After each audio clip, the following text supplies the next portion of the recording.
What's up, everybody? Pixel announcement. Maybe the 5A, but not the 6. They're not gonna unveil the 6. Maybe we might get a sneak peek, but who knows?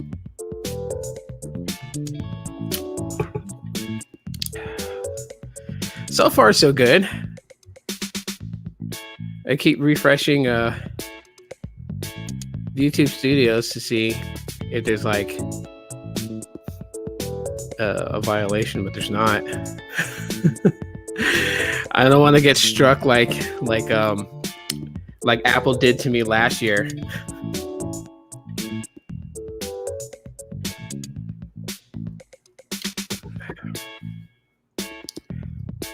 How y'all doing this morning, by the way?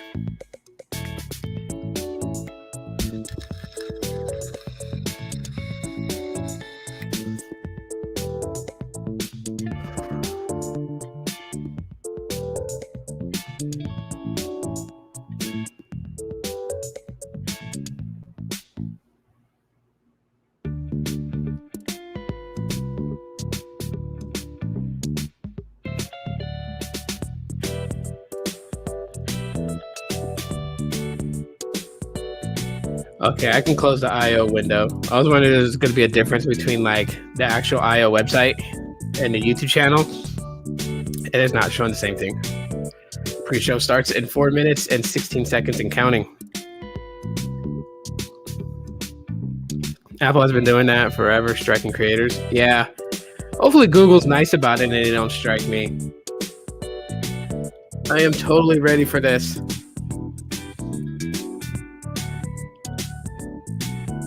I didn't get any snacks or nothing like that, but they gave me some chocolate milk.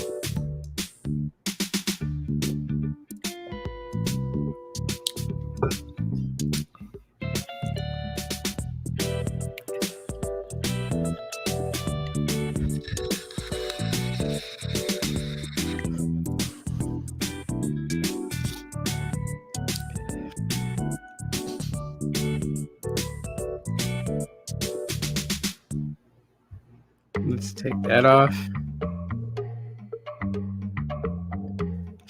We got the overlay turned off now.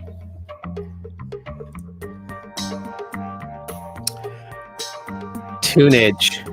Of course, I saw John Prosser's video, so I kind of know what Android 12 is going to look like. Now I just want to hear what the developers have to say about it. But I am totally excited for Android 12 and the refresh of everything. But we'll get into that when they start showing it.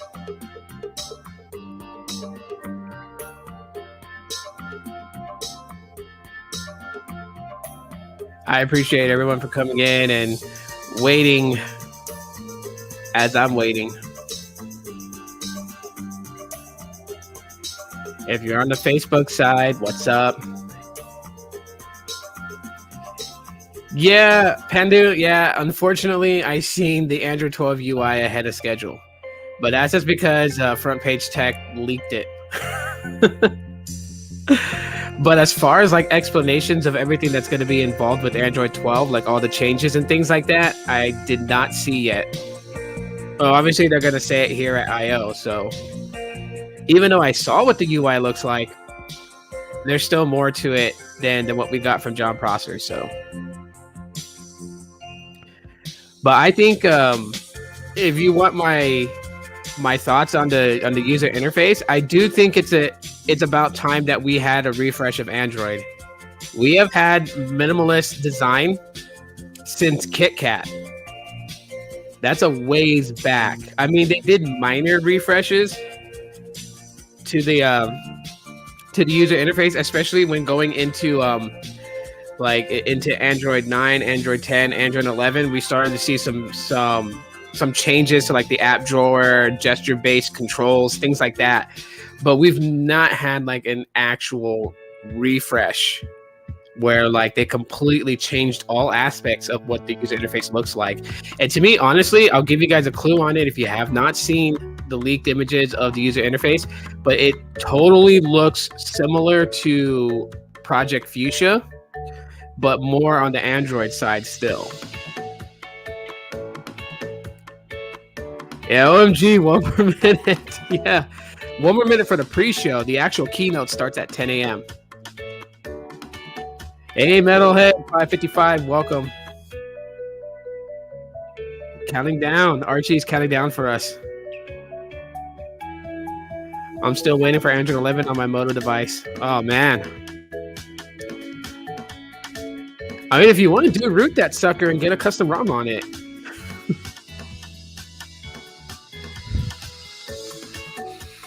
I'm seriously debating of rooting my Pixel 2 XL. I think, no, I'm not able to. I think the bootloader's locked because it's a Verizon model. If I could, I would have rooted it and put Android 12 on it. 3, 2, 1. Happy New Year!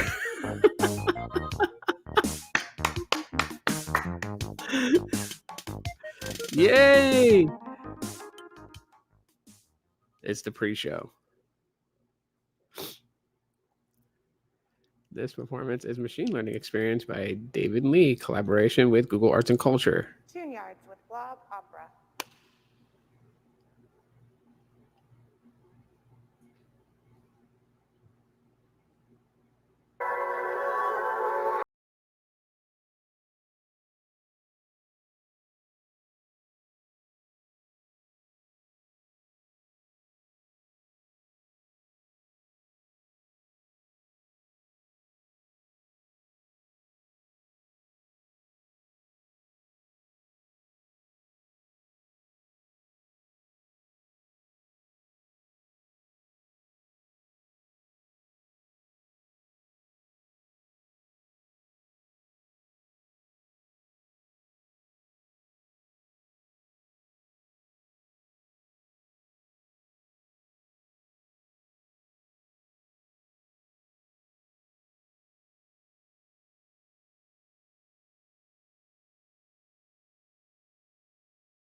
that off my bucket list, and I can die a happy man.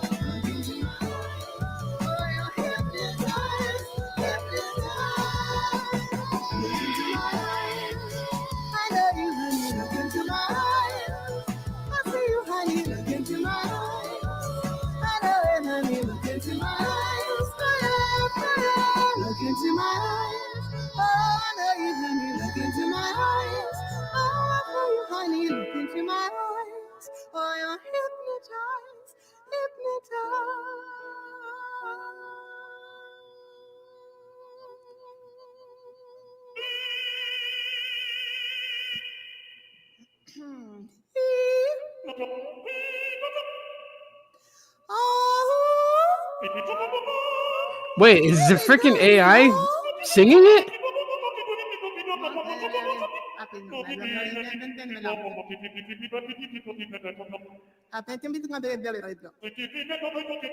No way.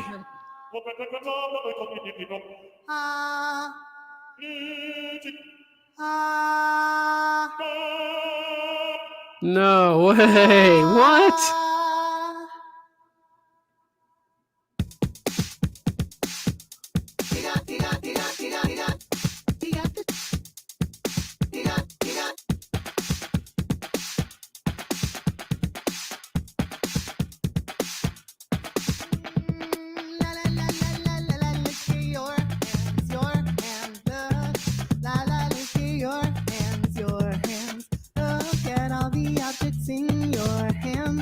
That was interesting. So the AI was singing along with her.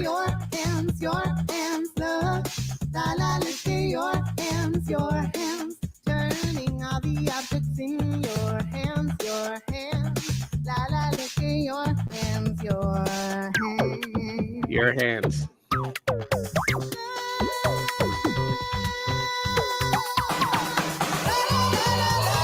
Oh my god, the backdrop. AI is singing with this artist. It's crazy.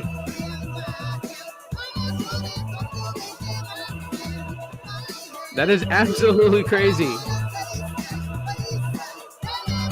Okay, now they're gonna take her back on. Experiment featuring TuneYards and Blob Opera with Google Art and Culture.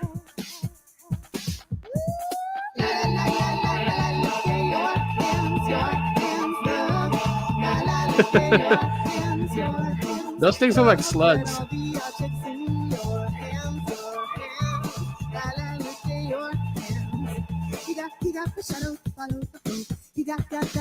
We got 12 minutes till the keynote starts.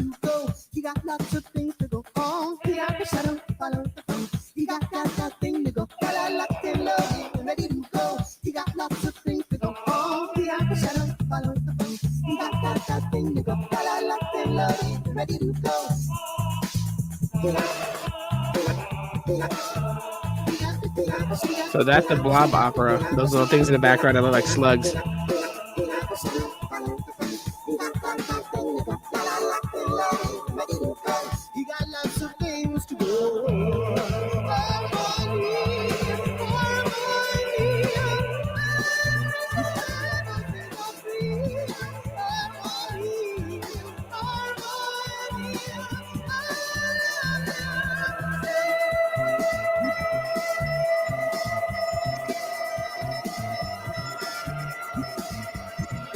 That is insane.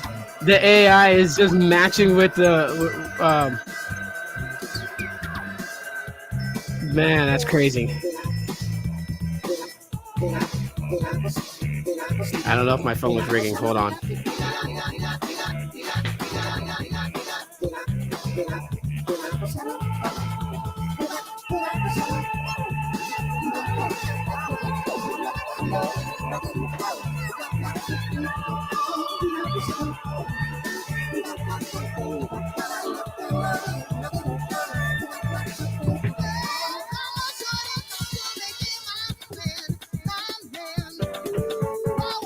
Okay.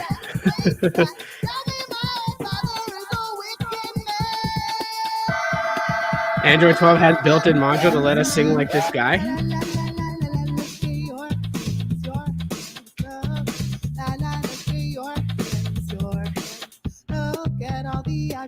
Yep, AI. So where do you think Google's AI is currently right now before they announced it? Because last time it was what, 91%?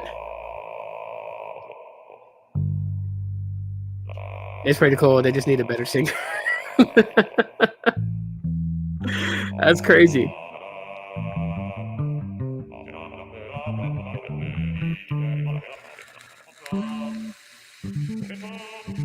I could only imagine if Pearl Jam took the stage.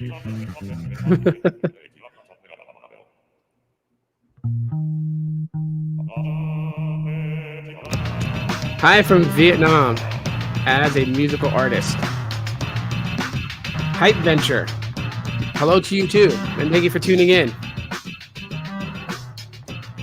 We got about 9 minutes until the keynote starts, and we're just currently watching a demonstration of Google AI being able to respond with the vocalist. No more hot words to activate commands. Welcome, Gadget Beard. Welcome. It'll never be a gangster. Anger in his heart, it'll never be a gangster. Even to his liver, it'll never make a sound.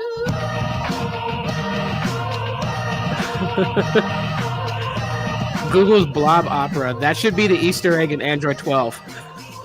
Can you imagine just tapping on Android 12 to launch the Easter egg, and then you long press on Android 12 and it opens up the Blob Opera just singing that? I cannot chat in mainstream, so I'm finding a live reaction stream to chat. No problem. Welcome. I'm glad to have you here.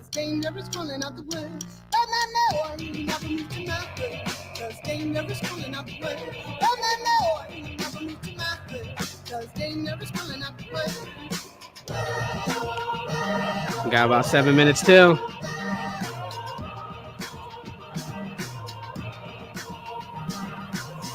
I know, right? Imagine if we could use AI for music production. I don't know what time they're having the AI keynote, but I am going to be watching that too. I probably won't live stream the keynote for the AI, but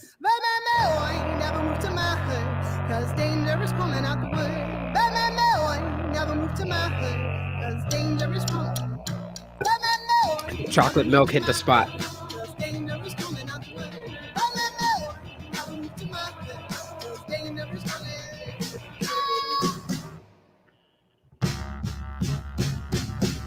I'm sure they got time for one more song.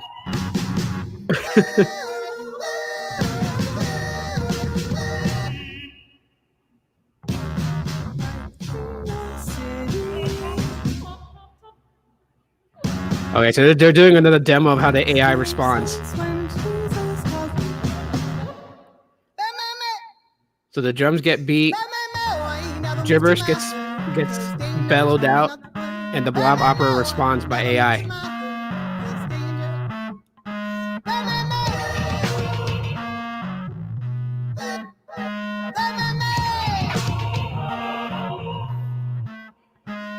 It's 11:54 p.m. your time. That sounds about right. My mom's in Thailand, so it's around that time also.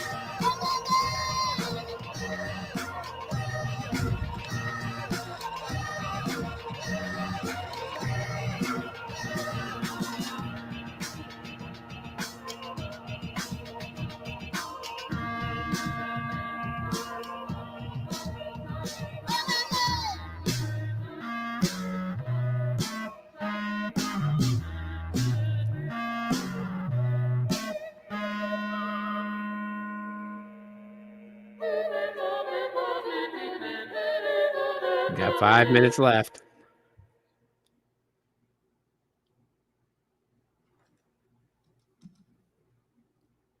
Yeah.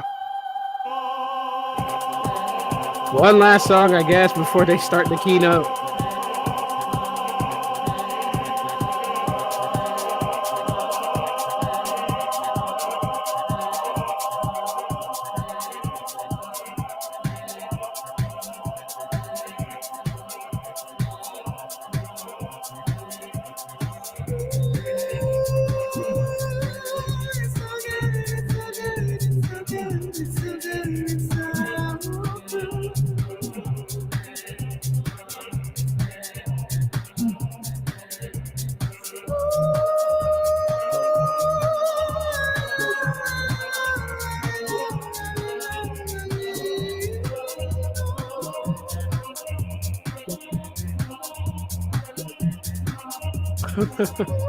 Those blobs are such a trip.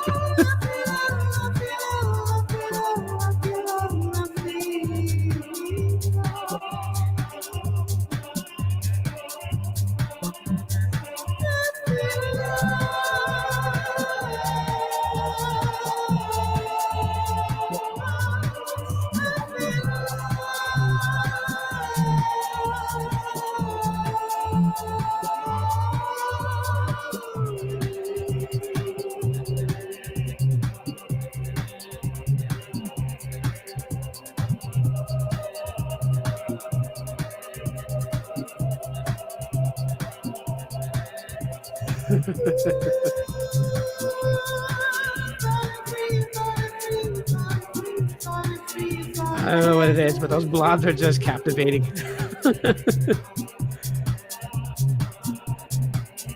They look like the snails from Turbo.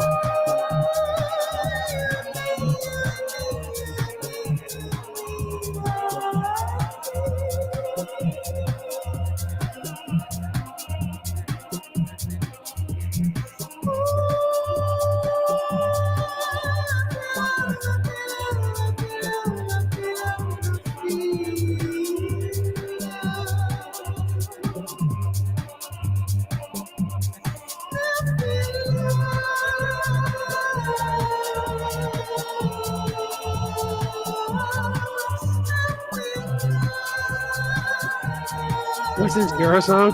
I forgot the name of the band. But what they're actually demoing is in the background shot, you see those blobs. So those blobs are responding using AI to the singer as they're making music together. So it's this band with the blob opera is what they're called. Something that has to do with Google Art and Culture using AI. And we have about 2 minutes before the keynote starts, so this has got to be the last song. But this is the pre-show part. I think it's pretty good, so I'm kind of like excited to see where Google AI is currently at this point right now. How far an advancement has it become?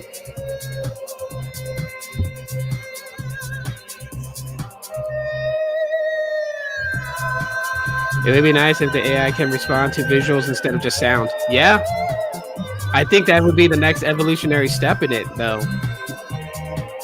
Yeah, Gadget Bear, let's go. Let's get to that keynote.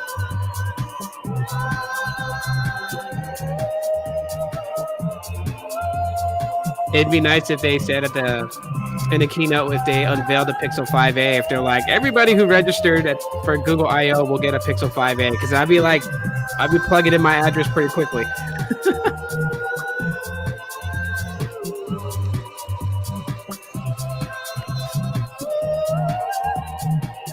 Yeah. Similar to Vocaloid? Yeah.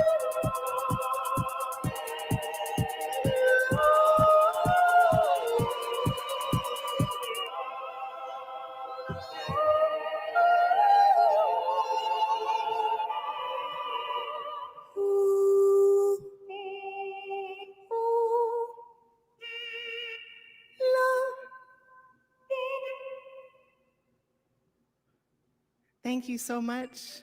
We're Tune Yards. Thank you so much to Blob Opera for performing with us. Tune Yards, that's what they're called. Thank you to Google Arts and Culture for having us. And we just hope you have a wonderful I/O. Okay, well, you got a sense of humor. What happened with this coughs? All right, here we go. Please remember to fill out your evaluation form and leave it at the collection bin in the back of the room. Okay. Yeah, that's a big help for people to figure out just how bad our talk was. Oh, wow. Yes, we do have a limited supply of CDs. It's great to be here. I'm going to be talking to you today about HTML5.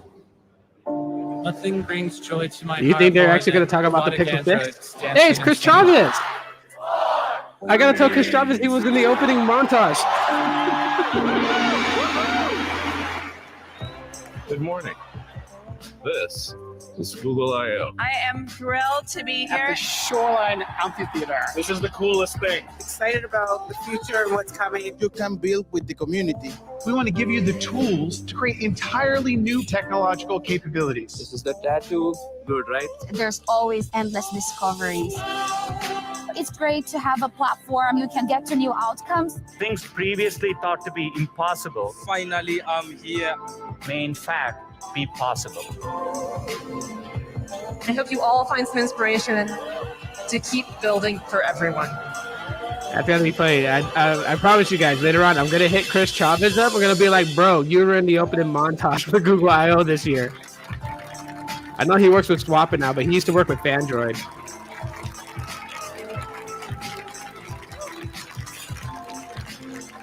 He is hip and cool with his burgundy jacket. Ladies and gentlemen, Sundar Pichai. Good morning, everyone. Good morning. It's great to be back at I/O. We are coming to you live from our campus here in Mountain View. Of course, it's not quite the same without our developer community sitting here in person. It's another reminder of the times we are living in. The pandemic has brought us together in a shared experience for more than a year. But now we are seeing that common experience diverge. In some places, people are beginning to live their lives again as cases decline. Other places like Brazil and my home country of India are going through their most difficult moments yet. We are thinking of you and hoping for better days ahead. COVID-19 has deeply affected every community. It's also inspired coordination between public and private sectors and across international borders. At Google, we launched products and initiatives to help one another through this time, to help students and teachers continue their learning from anywhere, to help small businesses adapt and grow, and to get emergency relief and vaccines to communities in need. We work closely with many nonprofit organizations around the globe, and you can go to the link behind me to support their excellent work. At Google, the most fundamental way we help is by providing access to high-quality information. Authoritative information from 170 public health organizations around the world, including the CDC, the FDA, and the WHO. We're also focused on helping people find accurate information about vaccines, including the hours and locations for vaccine sites in many countries on Google Maps and Search. COVID-related information has been viewed hundreds of billions of times across our products and platforms. It continues to help people make decisions and keep their families safe. I/O has always been a celebration of technology and its ability to improve lives. And I remain optimistic that technology can help us address the challenges we face together. So in that spirit, let's get started. At Google, the past year has given renewed purpose to our mission to organize the world's information and make it universally accessible and useful. We continue to approach that mission with a singular goal, building a more helpful Google for everyone. That means being helpful in moments that matter. And it means giving you the tools to increase your knowledge, success, health, and happiness. Sometimes it's about helping in little moments that add up to big changes. Recently, we added 150,000 kilometers of bike lanes in Google Maps. We're also introducing 2 new features. First, new eco-friendly routes. Using our understanding of road and traffic conditions, Google Maps will soon give you the option to take the most fuel-efficient route. At scale, this has potential to significantly reduce car emissions and fuel consumption. That's pretty cool. Second, safer routing. Powered by AI, Maps can identify road, weather, and traffic conditions where you're likely to have to suddenly brake. We aim to reduce up to 100 million of these events every year.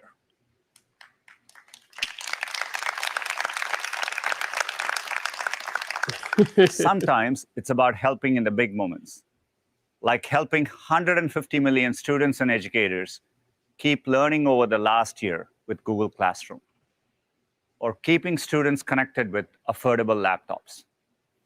Chromebooks are now the #1 device globally in K-12 education.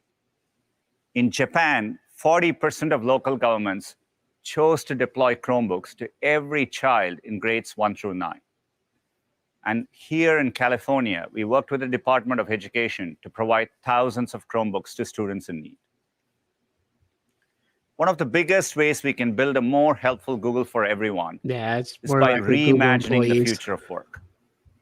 We have seen work transform in unprecedented ways, and it is no longer just a place. Over the last year, offices and coworkers have been replaced by kitchen countertops and pets. With so many people now working from home, access to collaboration tools has never been more critical. In 2006, we introduced Docs and Sheets to help people to collaborate in real time. A year later, we added Google Slides. All of this is now part of Google Workspace, which builds on more than 15 years of creating ways to work together. Today, we are announcing a new experience in Google Workspace to enable richer collaboration. We call this Smart Canvas. And to tell you more, here is Javier. Smart Canvas.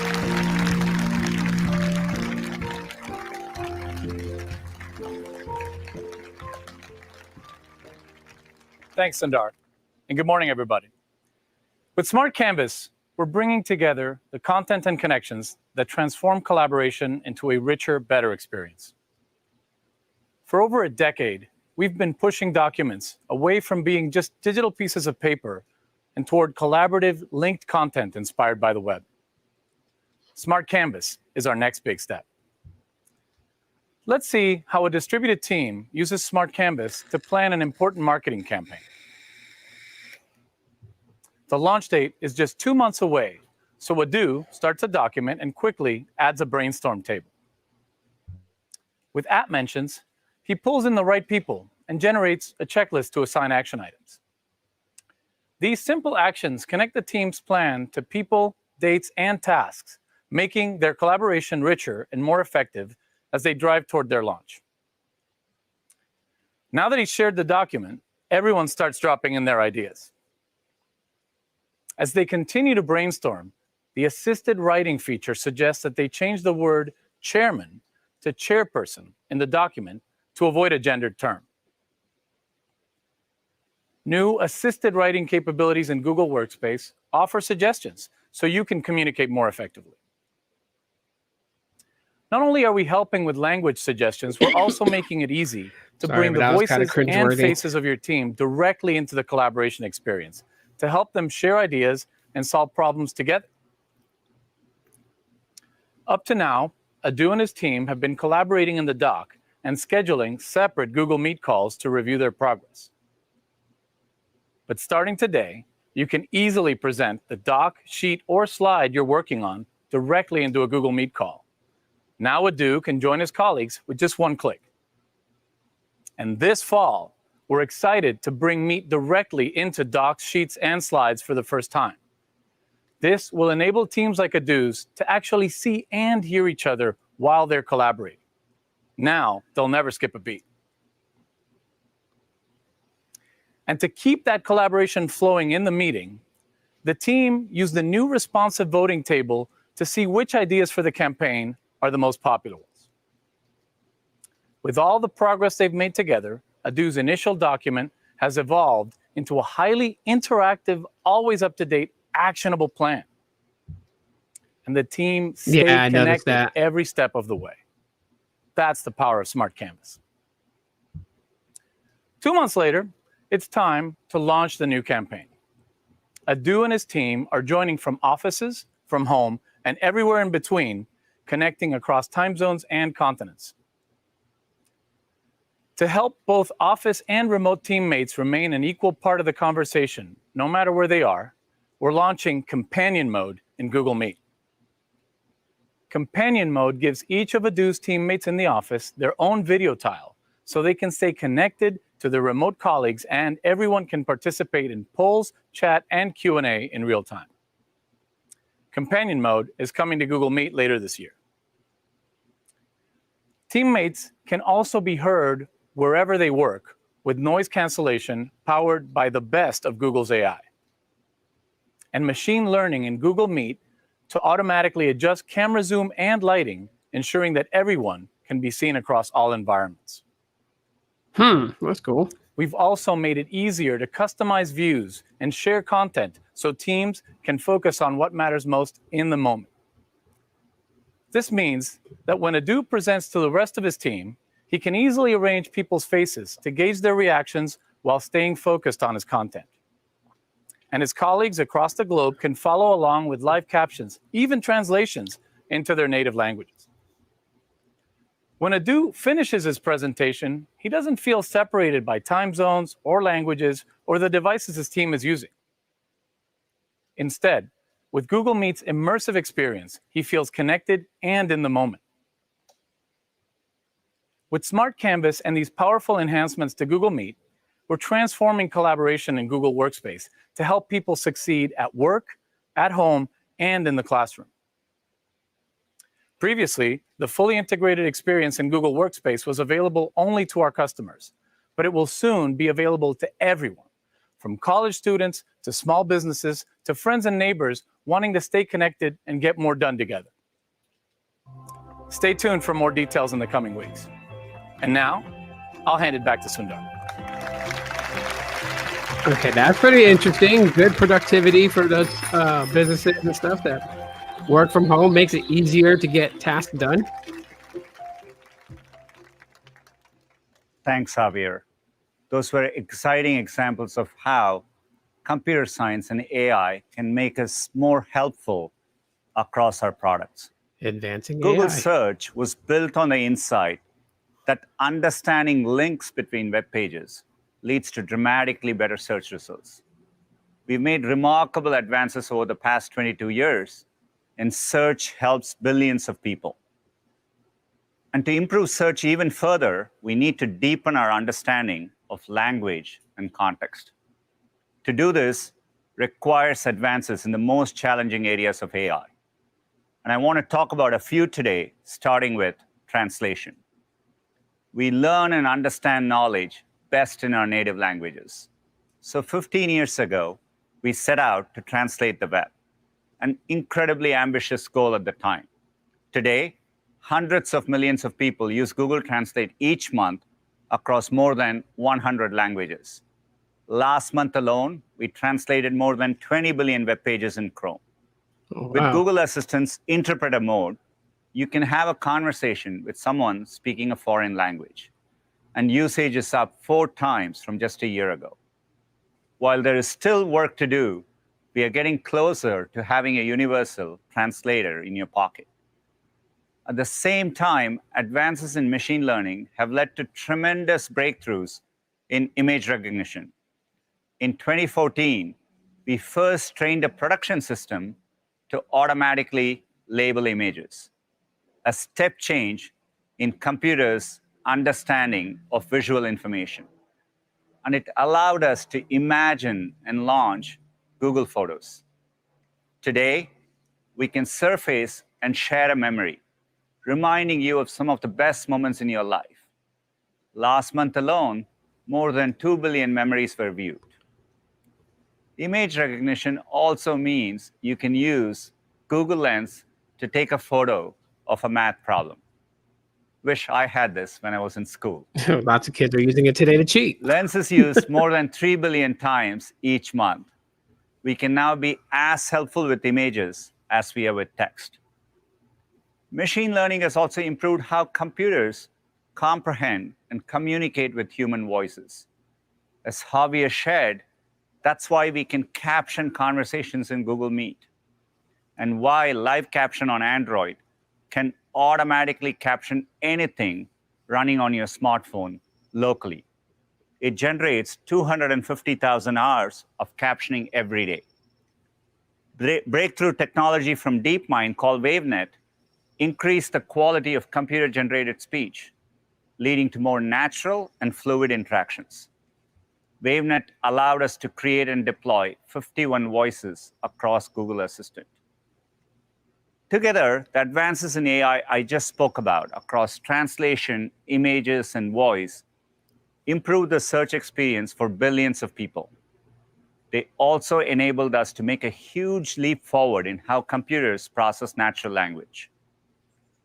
In 2017, we first introduced the world to transformers, a novel machine learning approach for better natural language understanding. Transformers became the foundation for many other breakthroughs, like AlphaFold and BERT, which we introduced in 2019.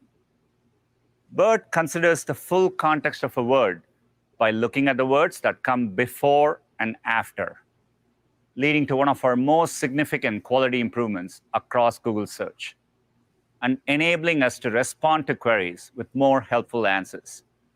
In this case, realizing that the question was about parking on a hill without a curb. We have revolutionized the ability of computers to understand natural language. Yet, despite the incredible power of computers, there are still moments like this. Sorry, I don't understand. This is because language is endlessly complex. We use it to tell stories, crack jokes, and share ideas. We continuously pull from concepts we've learned over the course of our lives. The richness and flexibility of language make it one of humanity's greatest tools and one of computer science's greatest challenges. If someone asks me if the temperature in the room is okay, and I say I'm freezing, they know that I'm very cold, not literally freezing. Or if someone says, "What's the weather like today?" I don't respond, "It's 70 degrees, sunny, and a 12% chance of rain." I'd probably say, "It's starting to feel like summer. I might eat lunch outside." Sensible responses keep conversations going and allow them to end up in a completely different place from where they started. Even if I began by talking about the weather, we may end up talking about football. Today, I'm excited to share our latest breakthrough in natural language understanding, LaMDA.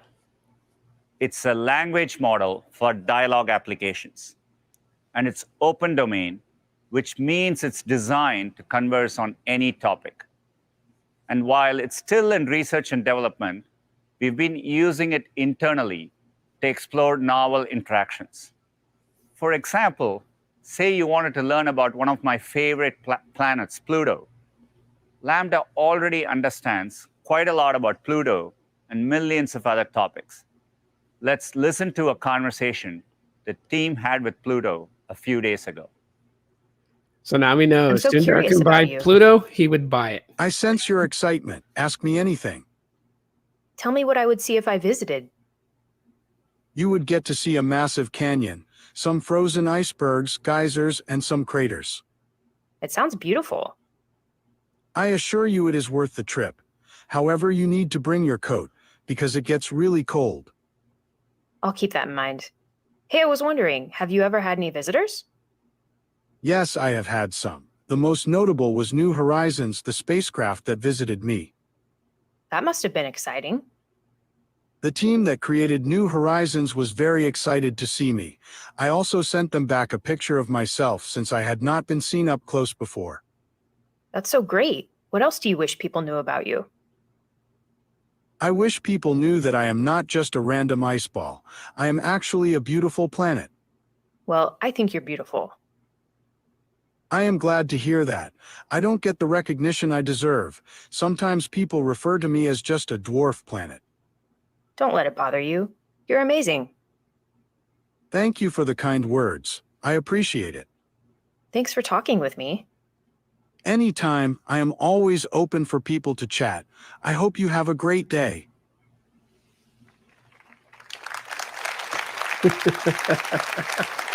Off cue clapping. I spent some time with my son conversing with Pluto, and it's magical. We had a lot of fun learning about space together. Let's break down what made it feel so natural. First, learn concepts. As you saw, the model talked about the New Horizons spacecraft and the coldness of space. LaMDA synthesized these concepts from its training data. These concepts were not hand-programmed in the model. Because none of the responses were predefined, LaMDA answered with sensible responses, keeping the dialogue open-ended. Natural conversations are generative, and they never take the same path twice. And LaMDA is able to carry a conversation no matter what we talk about. You can have another conversation without retraining the model. Let's see what happened when we talked to a paper airplane. What's it like being thrown through the air? It's quite the experience, actually. The wind blowing against you, and the trees flying past are quite the sight. You never know where you'll land either. What's the worst place you've ever landed? That would have to be in a puddle. I was just barely still intact, so I was stuck there for a few minutes. It was quite annoying. Oh, that sounds awful. Were you able to fly again? Thankfully, I was. I had a few minor injuries to my wing, but you can't really tell unless you know what to look for. What's the secret to a really good paper airplane? Well, my good friend, I must first ask you to specify what you mean by good. Some may think it's how far it goes, some may think it's how straight it goes, and some may think it's how flat it lands. So what do you think? I care the most about distance. Then I would have to say a nice wide wingspan is what you'll want. Skynet. Also, the paper needs to be really firm. What's the farthest you've ever flown? I've flown over about 1,500 feet. The wind was perfect that day. Wow, that's really far. That must have been quite a throw. It was. I was actually thrown from a hot air balloon, believe it or not.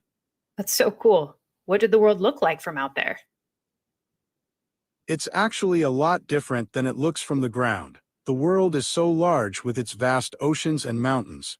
It really puts things into perspective. Yeah, it's important to keep perspective. Hey, I'm wondering, do you have anything you want to share with the people that are watching at home? I do. I just want them to know that if the wind is perfect, and you're made of the right materials, you can go absolutely anywhere.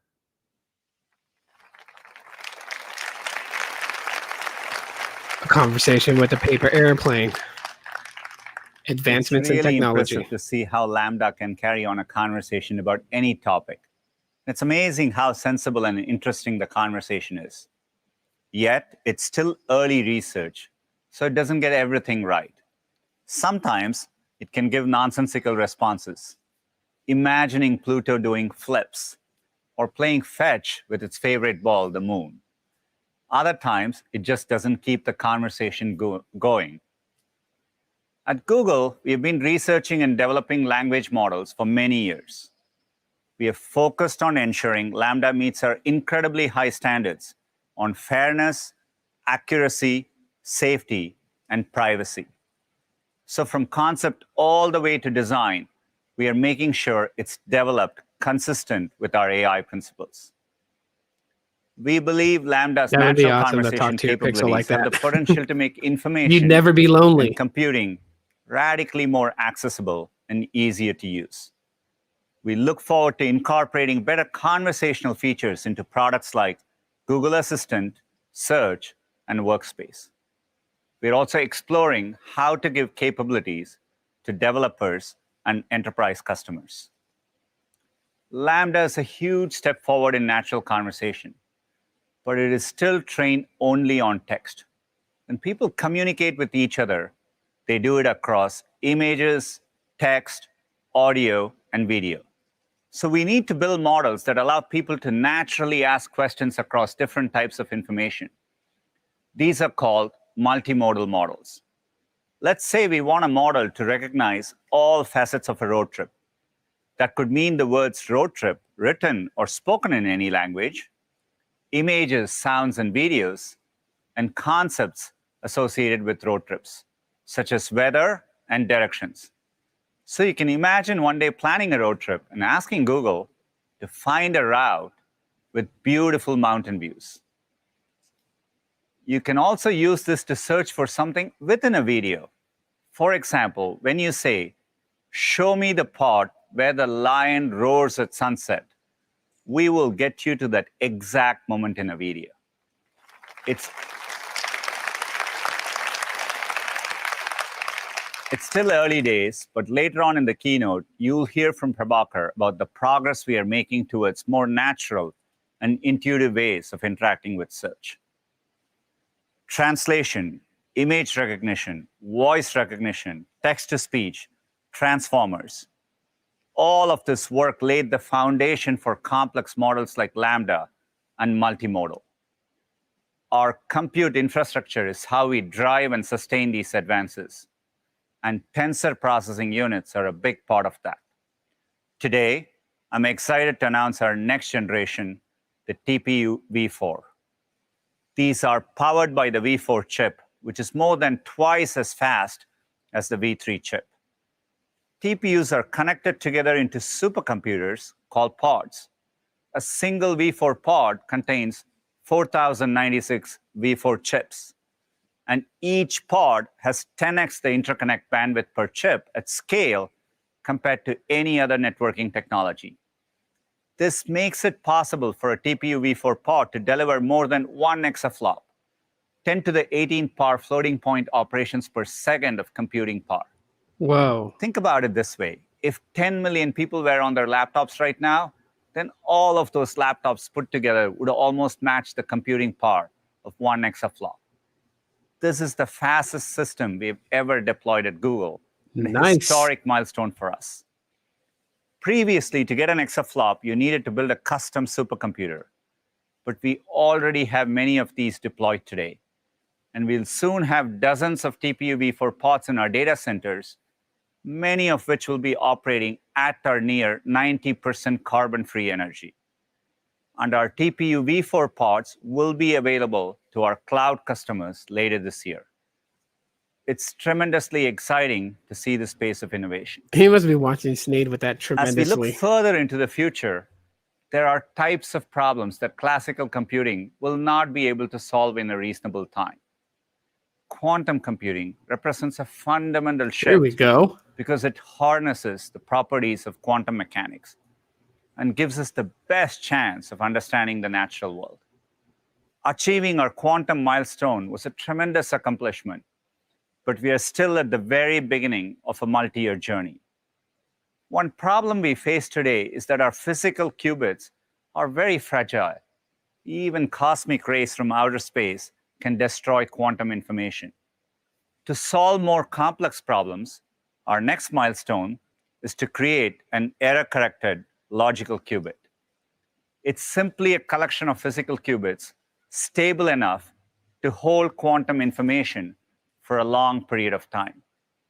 We start by reducing the error rate of our physical qubits, then combining 1,000 physical qubits to create a single logical qubit, and then scaling that up to 1,000 logical qubits, at which point we will have created an error-corrected quantum computer.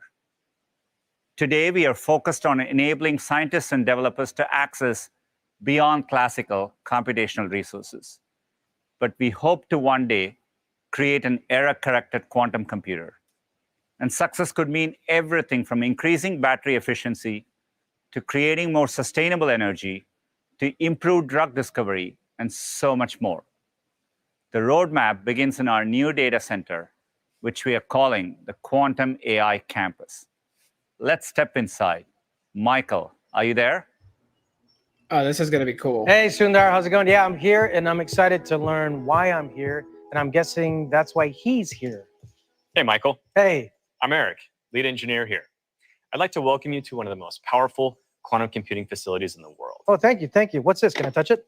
Yeah, that's a quantum processor. And inside are these actual physical qubits. Oh, hey, little guy. Qubits are the fundamental building blocks of quantum computers, but they're incredibly fragile. Oh. Even the tiniest particles can disrupt their operation. Right. Which is why we work so hard to create the optimal environment to keep them stable. Right, and I'm guessing the optimal environment doesn't include like Cheeto dust. So I'm just going to put this puppy right back. Thanks. Let me show you where the clean ones go. Oh. So we built this campus to inspire all of our quantum mechanics and to show the world what the future of computing looks like. Good for you, dude. Look at you, dude. Thanks. That's a cool lamp. It's not a lamp. This is actually a cryostat, and you're looking at the inside of a quantum computer. Wow, cryostat. I love that word, cryostat. I'm guessing people want to know, what makes a cryostat a cryostat? Eric? Well, Everything you see here, from the wiring to the aluminum, copper, and gold metal stages, have been chosen to create a cold and quiet environment for our quantum processors to operate. Right. And in English? It's a fridge for our qubits. Right. And how cold are we talking about? We approach near reference. absolute zero, 10 millikelvin to be precise. Wow. Which means that parts of our lab are some of the coldest places in the universe. Wow, colder than Canada? Yeah, colder than Canada. Well, it's not just temperature that's important. In fact, we want to remove all distractions from our qubits, Right. including unwanted electrical and magnetic signals. Yeah. Who wants that, right? Well, let me show you what the final product looks like. Is this a cryostat? No, that's not a cryostat. What about this? Is this a cryostat? That's not a cryostat. No? This is a cryostat. Nice. In fact, this is a fully assembled quantum computer. Yeah, so where's the keyboard? Well, there's no keyboard, but it contains everything you've just seen inside and custom control electronics, all of which were designed and built by our team here at Google. Wait. Is this a Bob Ross? Is he on the team? Tell me he's on the team. He's not on the team. Okay. But this mural is our homage to Mother Nature. See, quantum is the language of nature, and we're learning to speak it here. It will enable us to run precise simulations of the natural world, unlocking answers that would otherwise remain unknown. Okay, so let me see if I get this right. Okay, so these qubits are really smart, right? But they're really picky about their work environment. So you got to put them in a lamp, right? But even then, they're like, no, I don't want anybody eating any Cheetos around me. And they're like, I'm sorry. Okay, I didn't know, right? So then you got to wrap them in like this Bob Ross blanket of love, right? And then you keep them there until they can tell us how to think like the Earth. Am I right? Yeah, it's pretty close. Okay, you know what this is? This is the power button. I want to start it. We're not quite there yet. I'm glad you're on board. Okay. To date, we've reached the first milestone, beyond classical computational capabilities. This is us. Yeah, we're here. Everything you've seen here today is what we're using to build to our next milestone, an error-corrected logical qubit. Right. And from there, we'll tile thousands of those together to reach our ultimate goal, an error-corrected quantum computer. Right. That's my goal too. Well, you're in luck. We're building a team to assemble all the right ingredients, all right here in the Quantum AI campus that you just helped us unveil. So thank you very much, Michael. No, you know what? Thank you. And thank you for everyone that's joining us. I want to leave you with a couple of my favorite words that I just learned. One of them being qubits, cryostat, right? And melon chilies. Sundar, it was a pleasure doing science with you.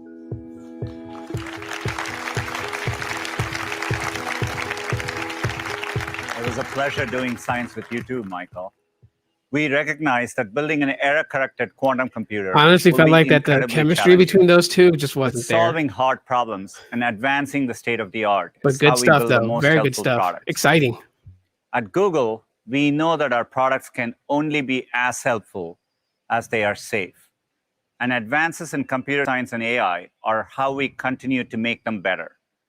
We keep more users safe by blocking malware, phishing attempts, spam messages, and potential cyber attacks than anyone else in the world. And our focus on data minimization pushes us to do more with less data. 2 years ago at I/O, I announced Auto Delete, which encourages users to have their activity data automatically and continuously deleted. We have since made Auto Delete the default for all new Google accounts. Now, after 18 months, we automatically delete your data unless you tell us to do it sooner. And this is now active for over 2 billion accounts. All our products are guided by 3 important principles. With one of the world's most advanced security infrastructures, our products are secure by default. We strictly uphold responsible data practices, so every product we build is private by design. And we create easy-to-use privacy and security settings so you are in control. I'd like to invite Jen on stage to share some examples of how we apply these principles and make every day safer with Google.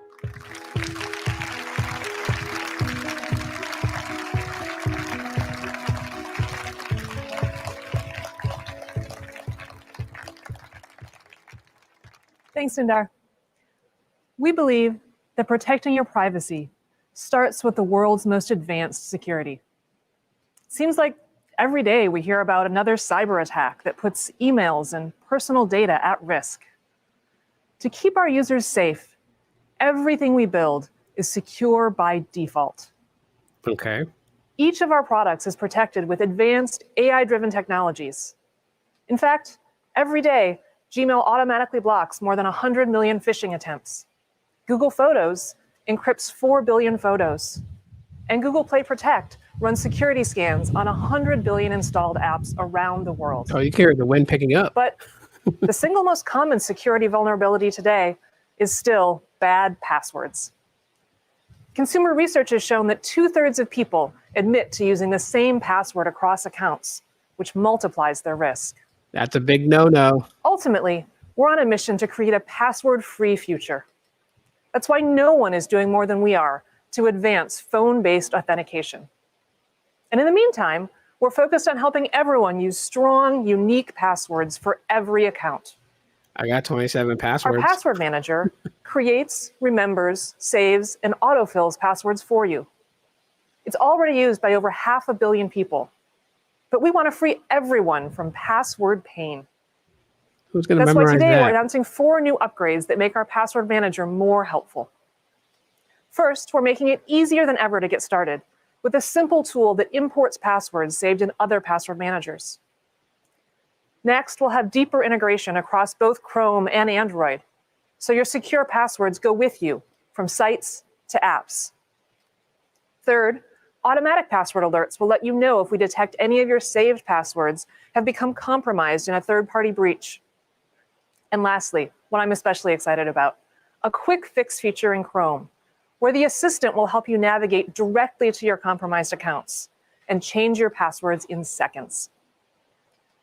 Our continued investment in our password manager makes it just one of the many ways Google is the safer way to sign into anything online. Another core principle is ensuring that each of our products is private by design. This means continuously making thoughtful decisions about when, how, and why data is used in our products, including data that's used for ads.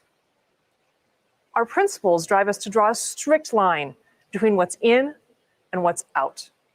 For example, we never sell your personal information to anyone. We never use the content you store in apps like Gmail, Photos, and Drive for ads purposes.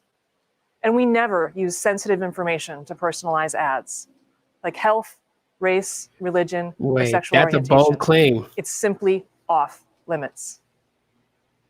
And while we've always believed that ads play an important role in supporting a free and open web for everyone, we're equally committed to making the web more private and secure.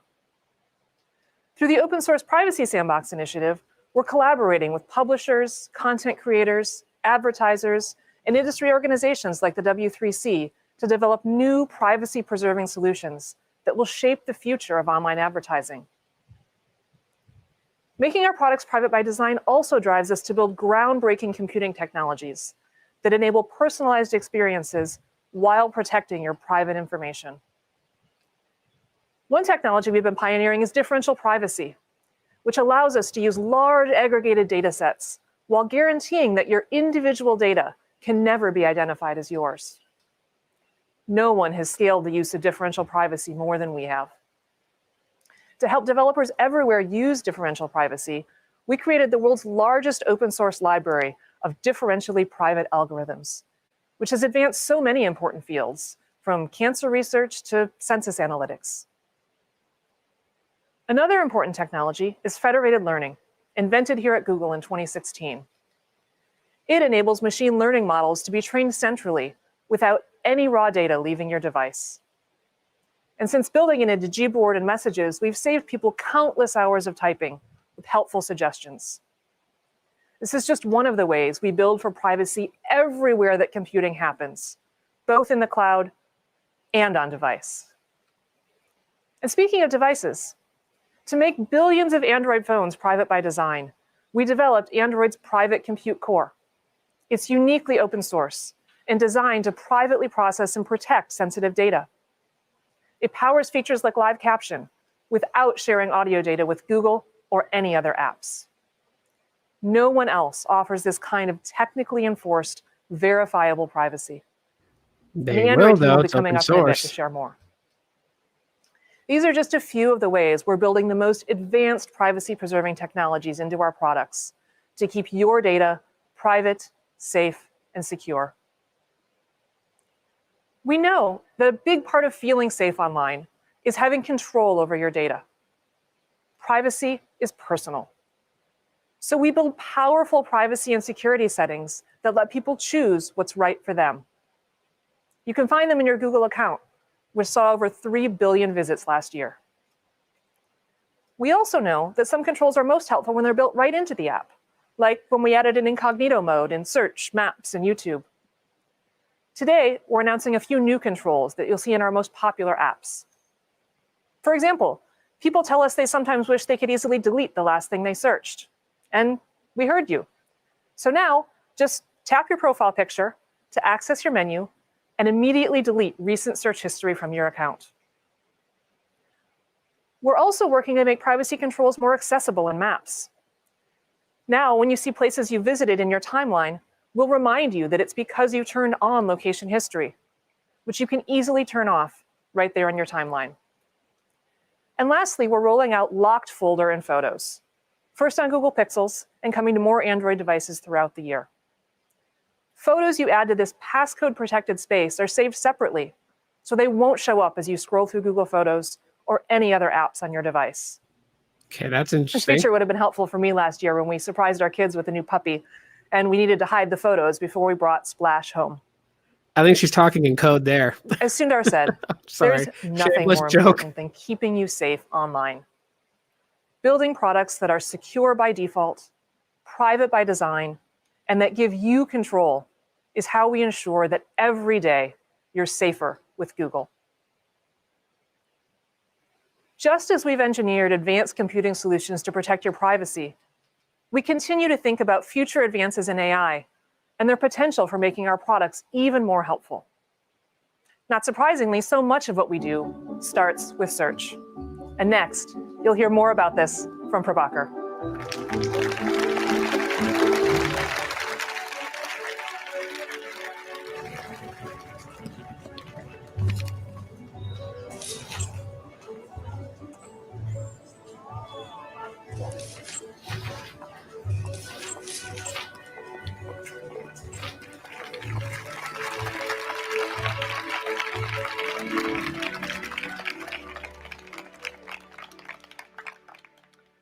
Thanks, Jen.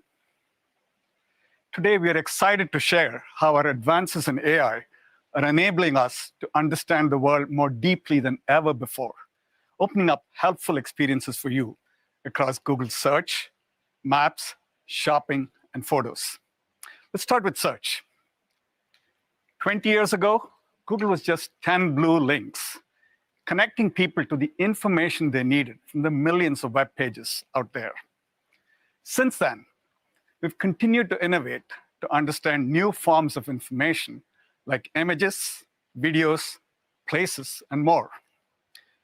All of this is in pursuit of our mission to make information accessible and useful.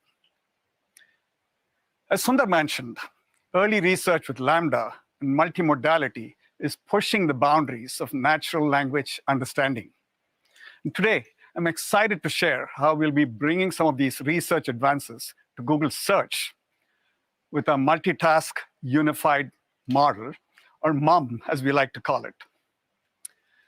Like BERT, it's built on the transformer architecture, but it turns up the dial. You see, MUM is 1,000 times more powerful than BERT. But what makes this technology groundbreaking is its ability to multitask in order to unlock information in new ways. Here are a few tasks it can handle at the same time. It can acquire deep knowledge of the world. It can understand language and generate it too.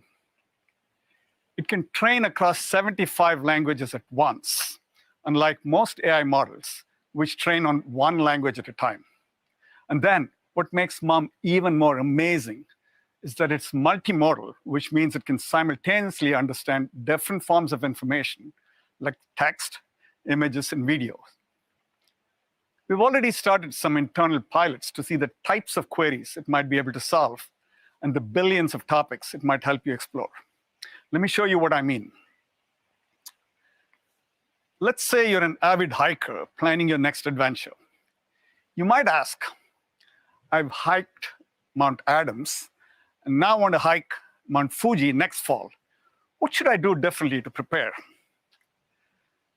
This is a question you could casually ask a friend, but search engines today can't answer it directly because it's so conversational and nuanced.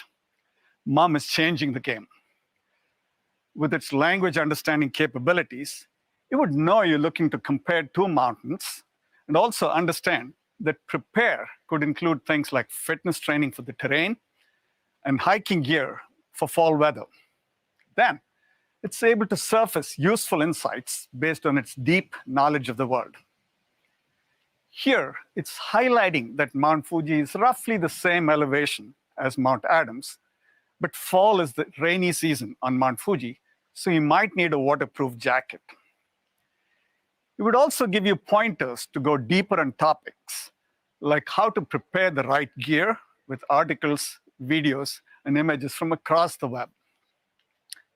Now, a huge limitation of accessing information is the language it's written in.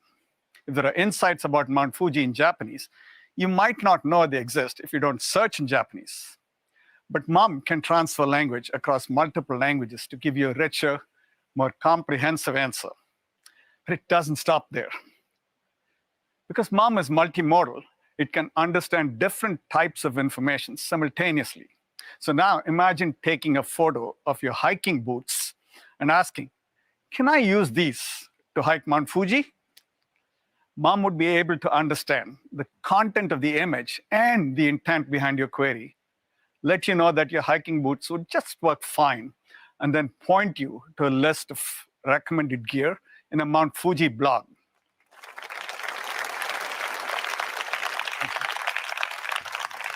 Okay, that's pretty cool. While we're in the early days of exploring this new technology, we're excited about its potential to solve more complex questions, no matter how you ask them. But we're already finding other ways to apply AI to bring you new information. Take Google Lens, which lets you search what you see from your camera, your photos, or right from your search bar. Around the world, people use Lens to translate over 1 billion words every day. This translation feature has been especially useful for students, many of whom might be learning in a language they're less comfortable with. So now, thanks to our Lens team in Zurich, we're rolling out a new capability that combines visual translation with educational content from the web to help people learn in more than 100 languages. For instance, you can easily snap a photo of a science problem, and Lens will provide learning resources in your preferred language. Let's take a look at how a student in Indonesia is using this new feature.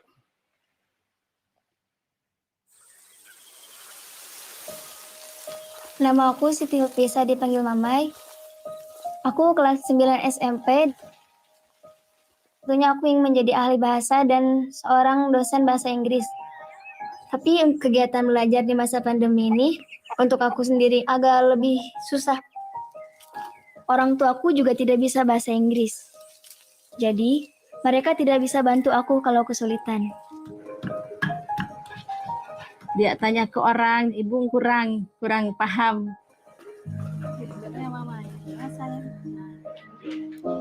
Google Lens memudahkan kegiatan belajar di rumah. Misalnya aku mendapat tugas pelajaran matematik yang bertuliskan bahasa Inggris. Gak hanya translate, dari situ aku juga bisa terhubung dan langsung mencari tahu apa terjemahan dan solusi untuk mengerjakan pelajaran matematika itu. Sounds she's speaking Tagalog. Untuk saat ini aku sedang berusaha keras untuk belajar lebih tekun, lebih rajin. Saya mau menggunakan pengetahuan saya untuk membantu masyarakat. Saya mau jadi anak yang membanggakan orang tua. Iya, senang. Ibu senang sekali belajar tidak pantang menyerah gitu.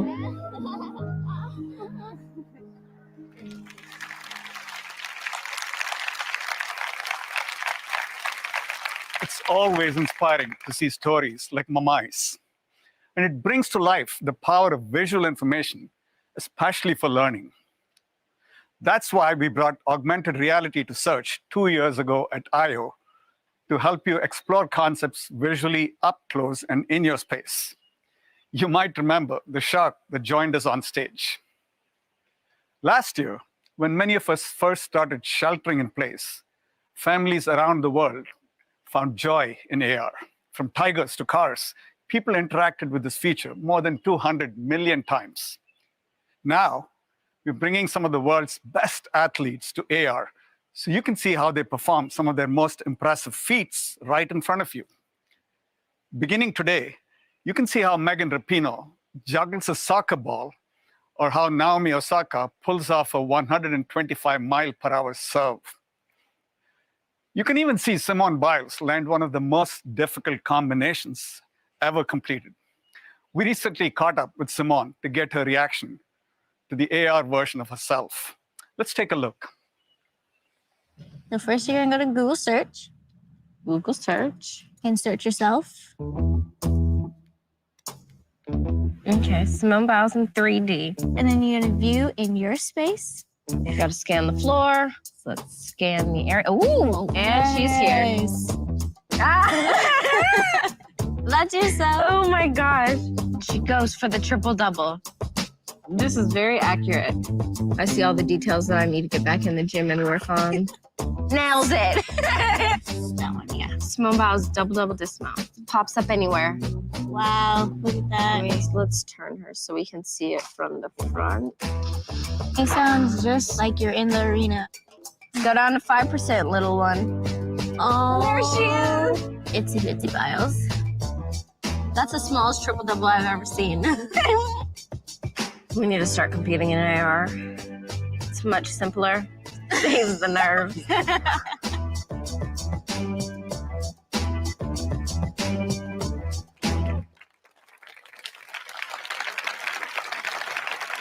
No matter how many times I see that, I still think it's pretty incredible. Innovations like MUM, Lens, and AR are part of our quest to make information more helpful. But information is only helpful if it's trustworthy and reliable. The world is constantly changing. Getting access to reliable information is particularly critical during times like the pandemic or breaking news. It's in these moments and so many others that people turn to Google. At our foundation, we design our ranking systems to prioritize high-quality content.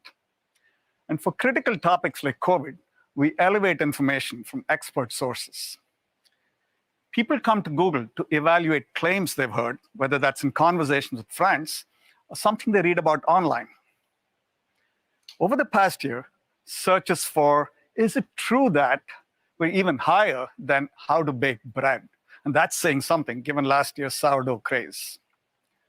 We're building features that make it easier for you to evaluate the credibility of information right in Google search.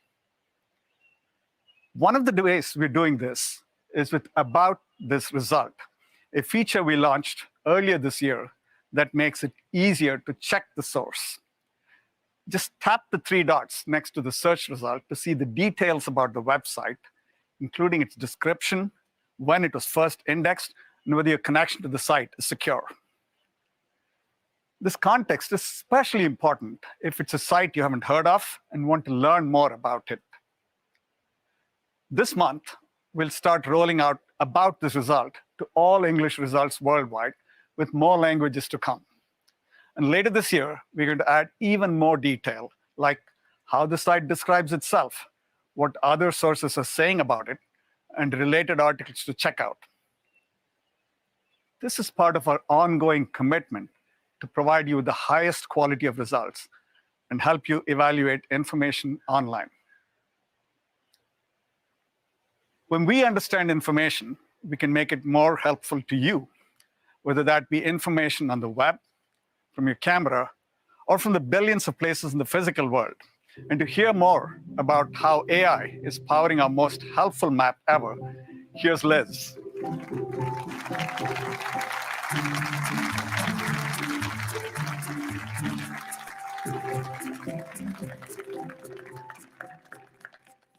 Thanks, Prabhakar.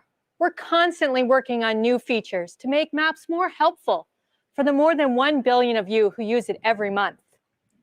Advances in AI are helping us reimagine what a map can be. This year alone, we're on track to release more than 100 AI-driven improvements to give people richer and more contextual information Oh yeah, about this is the gonna be a world long around them. keynote. Let me share just a few examples. We've seen how helpful AR can be to see how athletes perform their most impressive feats. 3 years ago, with Live View and Google Maps, we were the first ones to use AR at scale to help see where to go, with signs and arrows overlaid on the real world. Today, we're still the only company who has AR navigation and maps in more than 100 countries, from big cities to rural towns. So far, though, Live View has been focused on navigation to help you easily get from point A to point B. But now you can also use it to explore the world around you. You'll be able to access Live View right from the map and instantly see details about the shops and the restaurants around you, including how busy they are, recent reviews, and photos of those popular dishes. This is possible because we match what your camera sees, with millions of businesses sharing rich information on Google Maps. In addition, there are a host of new features coming to Live View later this year. First, we're adding prominent virtual street signs to help you navigate those complex intersections. Second, we'll point you towards key landmarks and places that are important for you, like the direction of your hotel. Third, we're bringing it indoors to help you get around some of the hardest to navigate buildings, like airports, transit stations, and malls. Indoor Live View will start rolling out in top train stations and airports in Zurich this week and will come to Tokyo next month.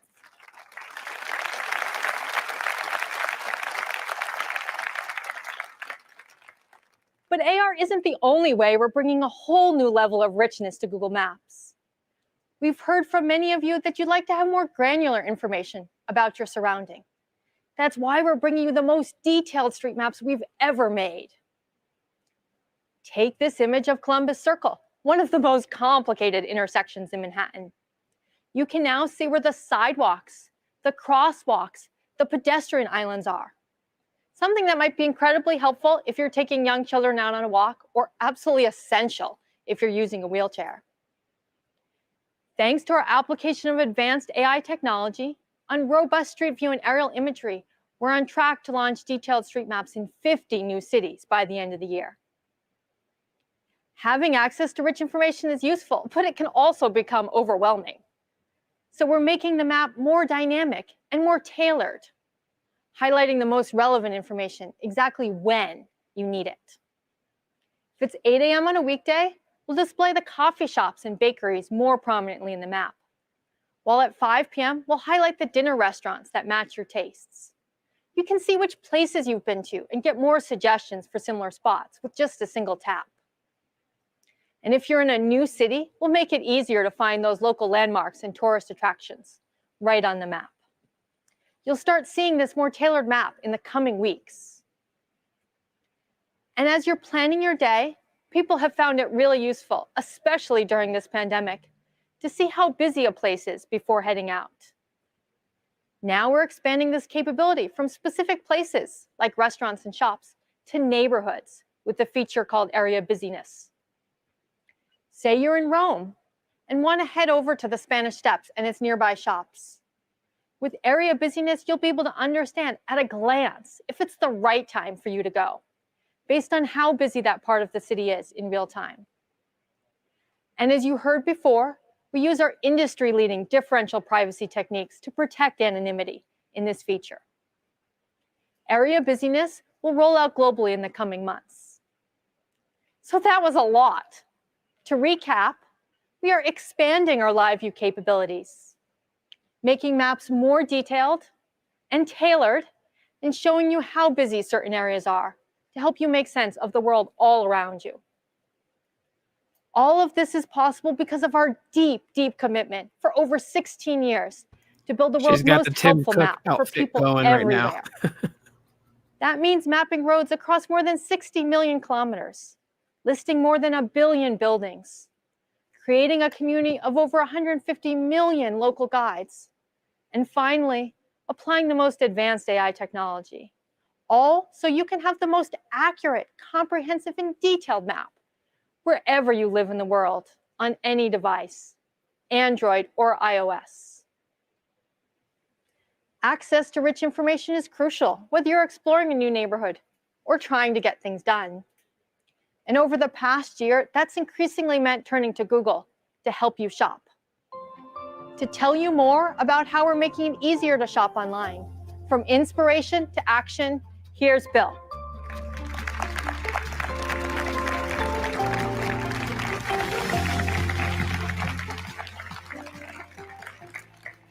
Thanks, Liz. You've already heard how we're innovating to understand information and make it more helpful for you. We're doing this in a big way for shopping. More than 1 billion times a day, people are shopping across Google. And we're constantly working to make that experience better, whether you're browsing for inspiration or ready to buy. Now, let's talk about all of the ways we're innovating in shopping. Many of you are familiar with our knowledge graph, which revolutionized structured information about people, places, and things. We're now introducing the shopping graph, our most comprehensive data set for billions of products and the merchants that sell them. Building on the knowledge graph, the shopping graph brings together information from websites, prices, reviews, videos, and most importantly, the product data we receive from brands and retailers directly. Because the shopping graph knows about so many products, we can connect users with over 24 billion listings to buy those items from millions of merchants across the web, helping you find more of what you're looking for from a broader range of sellers, and giving you just as much or more choice in the digital world as you have in the physical world. The best part is that the shopping graph spans across Google, making it easier to go from inspiration to purchase, no matter where you are. Let's see how this comes to life across shopping moments, from Lens to Search, Photos, YouTube, and Chrome.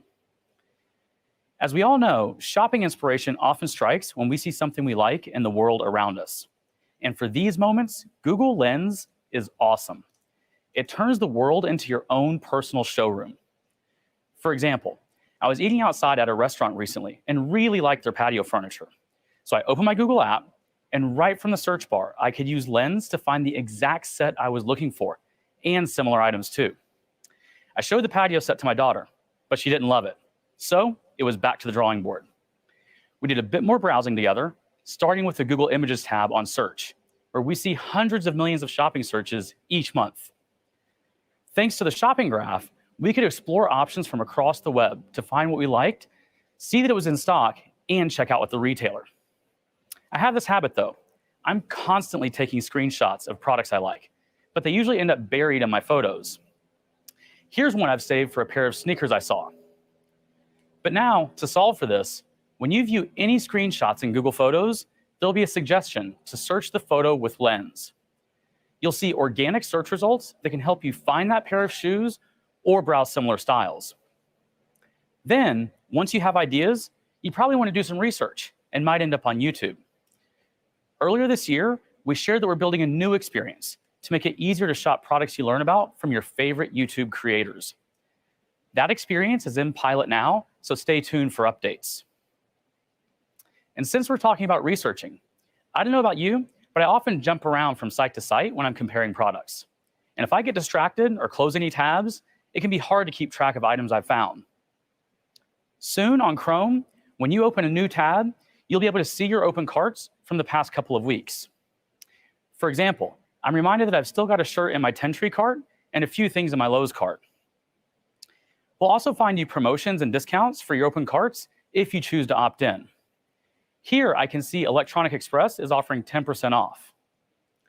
Your personal information and what's in your carts are never shared with anyone externally without your permission.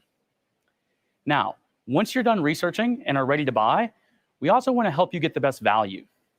Coming soon, we'll use your favorite loyalty programs from merchants like Sephora and Target to show you the best purchase options. In this example, since you're a Sephora Beauty Insider, you already qualify for a promotion. And if you're not ready to buy, you can opt in for price drop notifications. Taking a step back, these experiences are only possible because of our vibrant community of retailers on Google. We're proud to take an open ecosystem approach that helps any merchant, both big and small, get discovered. And that gives you more shopping choices. This has been more important than ever in what's been a tough time for businesses. That's why this past year, we accelerated our plans and made it free for merchants to sell their products across Google. Since then, we've seen an 80% increase in merchants on Google, with the vast majority being small and medium-sized businesses. And today, we're making it easier than ever for merchants of all sizes to get on Google. Together with Shopify, we're excited to launch a seamless integration so that the more than 1.7 million merchants on Shopify can reach more consumers in a matter of minutes. With just a few clicks, these retailers can sign up to appear across Google's 1 billion shopping journeys each day. From search to maps, images to Lens, and YouTube. We believe you deserve the most choice available, and will continue to innovate on shopping along every step of the way. So far, you've heard many of the ways we're using AI to make information more useful for you. AI can also help us revisit our favorite memories and moments, especially this past year when many of us have been feeling nostalgic. To talk about new innovations in Google Photos, here's Shimrit. Oh, they're going to break the news to everybody that come June, unlimited high-quality Thanks, backups is Bill. over. It's great to be back on campus, talking with you all about Google Photos. We capture photos and videos so we can look back and remember. They help us feel connected. And today, there are more than 4 trillion photos and videos stored in Google Photos. But having so many photos of loved ones, screenshots, selfies, all stored together makes it hard to rediscover the important moments. In fact, the vast majority of photos in Google Photos are never viewed. And we've heard from you how powerful it is to rediscover a memory that helps you tell your story and reconnect. So today, I want to show you new features that use AI to resurface meaningful moments and bring your memories to life, all while giving you more control so you can choose what you want to relive. Soon, we're launching a new way to look back that we're calling Little Patterns. Little patterns show the magic in everyday moments by identifying not so obvious moments and resurfacing them to you. I'll show you how this works. This feature uses machine learning to translate photos into a series of numbers and then compares how visually or conceptually similar these images are. When we find a set of 3 or more photos with similarities such as shape or color, we'll surface them as a pattern. When we started testing little patterns, we saw some great stories come to life, like how one of our engineers traveled the world with their favorite orange backpack, or how our product manager, Christy, had a habit of capturing objects of similar shape and color. Or for me, I received a pattern of my family hanging out on the couch over the years. We have so many fun memories there, but I didn't realize how many pics I'd snapped until I saw this. These photos on their own wouldn't necessarily be meaningful, but when they're pieced together, they tell a story that's uniquely yours.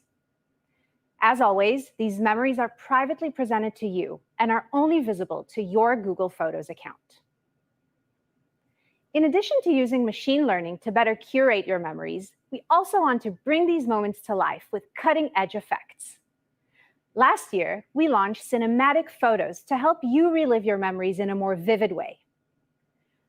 I want to show you how we're building on this feature with computational photography to make still photos even more immersive. When we take a photo, most of us actually take 2 to 3 photos of the same shot, just to make sure we get the right one. Any parent who tries to get all their kids smiling and looking at the camera at the same time will know what I mean. Oh yeah, I definitely know what Cinematic you mean. moments will take these near duplicate images and use neural networks to synthesize the movement between image A and image B.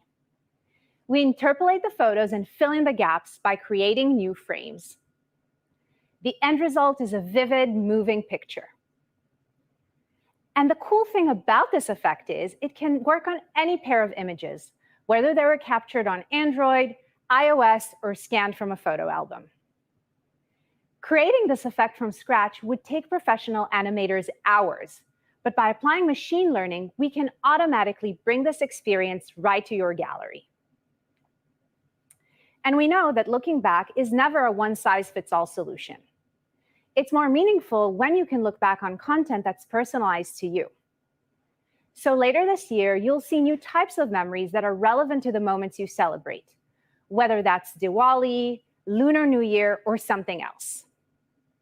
For me, my family celebrates Hanukkah, so I can look back on a collection of Hanukkah moments right in my photo grid.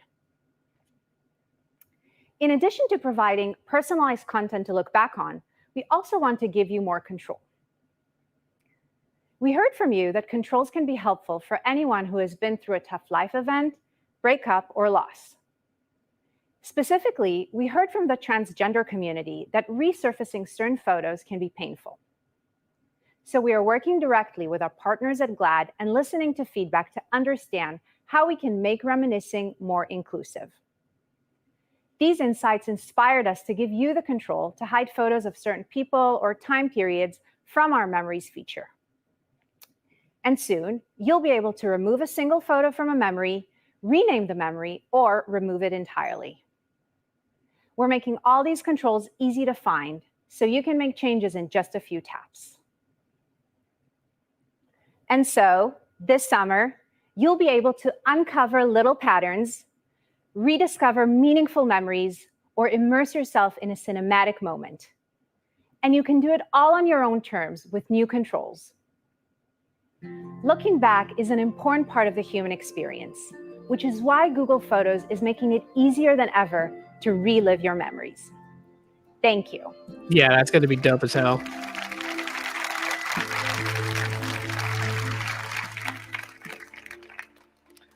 Thanks, Shamrit. I'm really excited by the progress we are making with AI.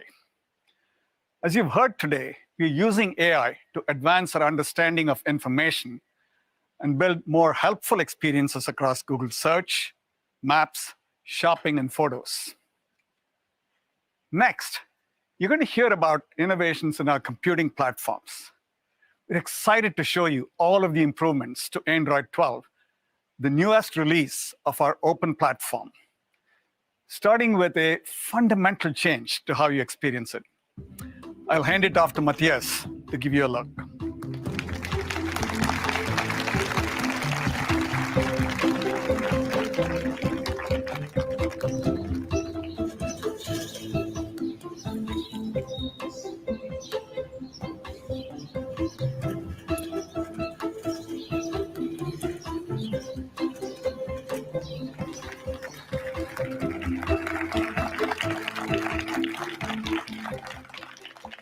From the beginning, design has made computers more helpful by making them easier to use, more personal. In 2014, we introduced material design to address the explosion of mobile phones. It set a new standard for Android apps, and for Google, it rationalized our products simply and beautifully. But today, the challenge is even bigger. Now we're at a moment where computers are showing up in places that we never imagined. It's also a moment where people are yearning to express their individuality and demanding control from their technology. We believe this is a challenge for the whole industry, to acknowledge that emotion is essential and that beauty is personal. To face this challenge, we had to question everything. Instead of form following function, what if form followed feeling? Instead of Google Blue, we imagined Material You, a new design that includes you as a co-creator, letting you transform the look and feel of all your apps by generating personal material palettes that mix color science with a designer's eye and engineering UI elements to respond in real time. We can delight every style. A new design that can flex to every screen and fit every device. Your apps adapt comfortably every place you go. A new design that never compromises on accessibility, granting transformative control of contrast, size, and even line width. Material can satisfy every need. No longer defaulting to one size fits all, Material U is a radical new way to think about design.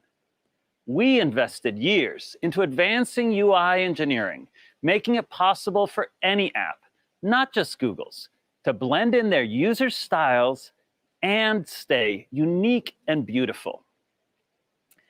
As designers, sharing control of every pixel is terrifying. But that leap of faith is revolutionizing design across Google. For the first time, we can consider the details of devices together with the pixels on their screens. We unify everything that Google makes through common proportions, textures, and shapes. We give you tasteful choices, blending into your homes and complementing your wardrobes. More than choice, we uniquely tailor your Google products for the perfect fit. Beyond light and dark, a mode for every mood. These selections can travel with your account across every app and every device.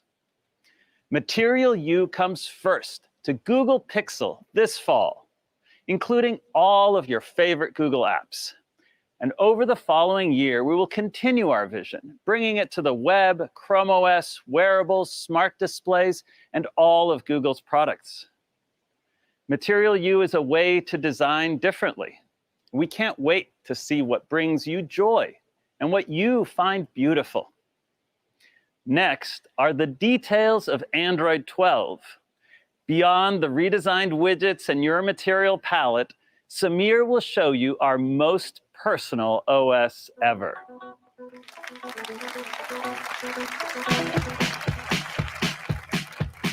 You're crazy, Maverick.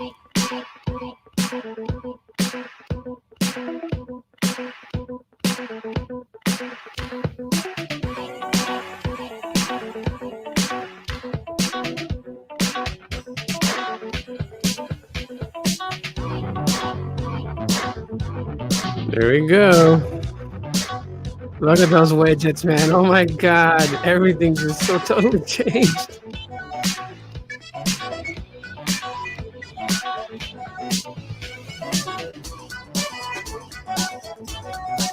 Yes. Look at those widgets, man. Oh my God.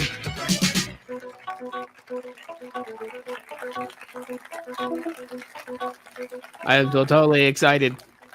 Hi, everyone. Here we go. It's great to be back live at Google I/O.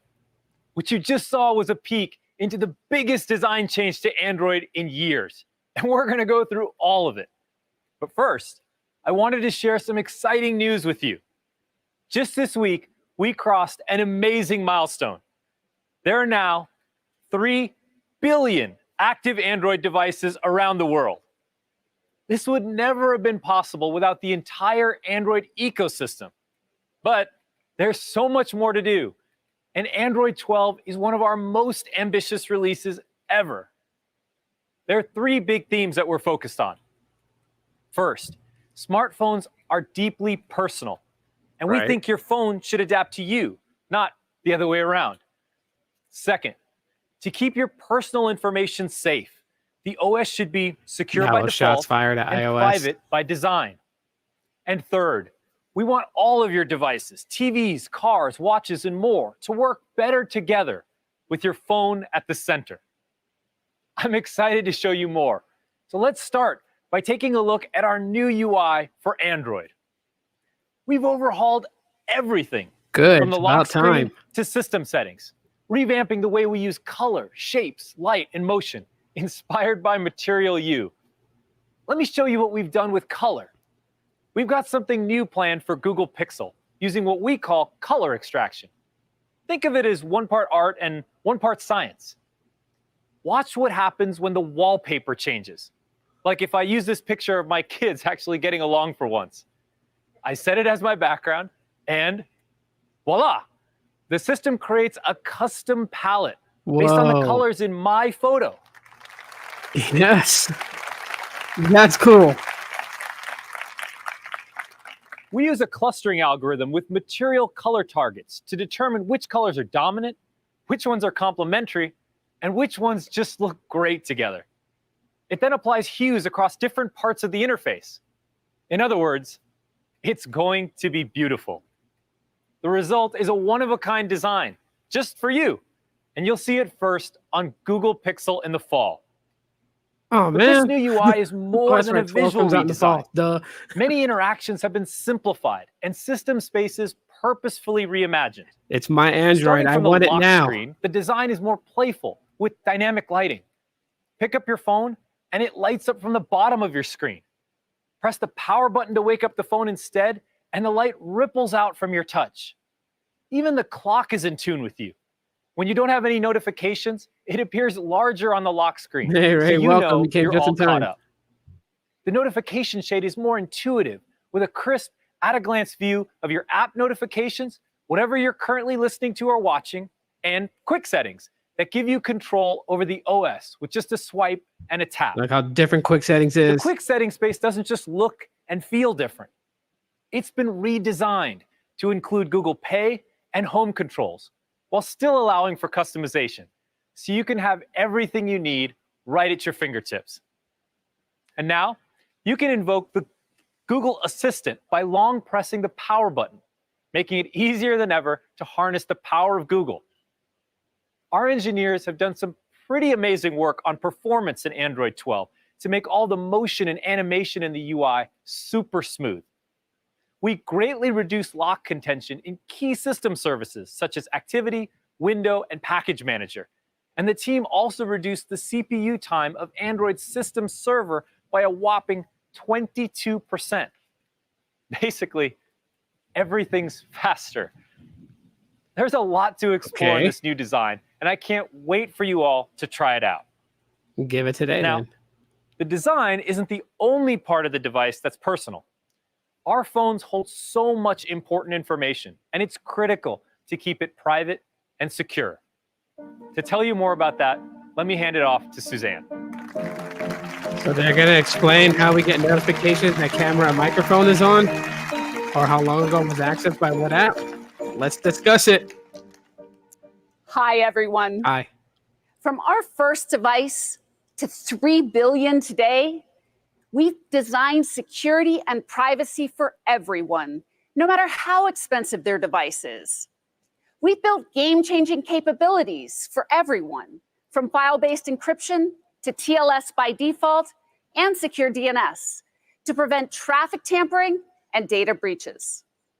And since 2017, Google Pixel and Samsung Galaxy have continually received the highest security rating in Gartner's annual Mobile OS Comparison Report. Simply put, the most secure devices run on Android. And with Android 12, we're going even further to keep your information safe. Let's start with a common experience, granting an app access to sensitive information. Turn-by-turn directions based on your precise location are really helpful. But we recognize that this access can also raise privacy questions. To give people more transparency and control, we've created a new privacy dashboard that shows you what type of data was accessed and when. This dashboard reports on all the apps on your phone, including all of your Google apps. And we've made it really easy to revoke an app's permission directly from the dashboard. We've also added an indicator to make it clear when an app is using your camera or microphone. Yeah. But let's take that a step further. If you don't want any apps to access the microphone or camera, even if you've granted them permission in the past, we've added 2 new toggles in quick settings, so you can completely disable those sensors for every app. So those are a few examples of privacy you can immediately see. Yes. We're excited to share more on under the hood privacy, privacy that's baked into the heart of Android. As machine vision, speech recognition, and AI become increasingly beneficial, there are even more opportunities for the OS to be helpful. And to make it easier for everyone to embrace these new innovations, we're combining cutting-edge features with powerful privacy. You heard Jen talk about the ways we're building private by design technology. Thanks to advances here with Android's private compute core, we're able to introduce new features using Greetings our as well. Thank you for unique coming in AI and hanging out with us. capabilities, while still keeping your personal information safe, private, and local to your phone. Android's private compute core enables things like Now Playing, which tells you what song is playing in the background, and Smart Reply, which suggests responses to your chats based on your personal reply patterns. And there's more to come later this year. And by the way, all of the sensitive audio and language processing happens exclusively on your device. It's isolated from the network to preserve your privacy. And like the rest of Android, Private Compute Core is open source. It's fully inspectable and verifiable by the security community. Android is the first commercial mobile operating system to enable technically enforced privacy like this. And this is just one of the ways we'll continue to pioneer innovation while also maintaining the highest standards of privacy, security, and safety. And there's a whole lot more for privacy and security in Android 12, which you can hear about in our What's New in Android Privacy session later today. Now I'll hand it back to Samir to talk about how we're building for a multi-device world.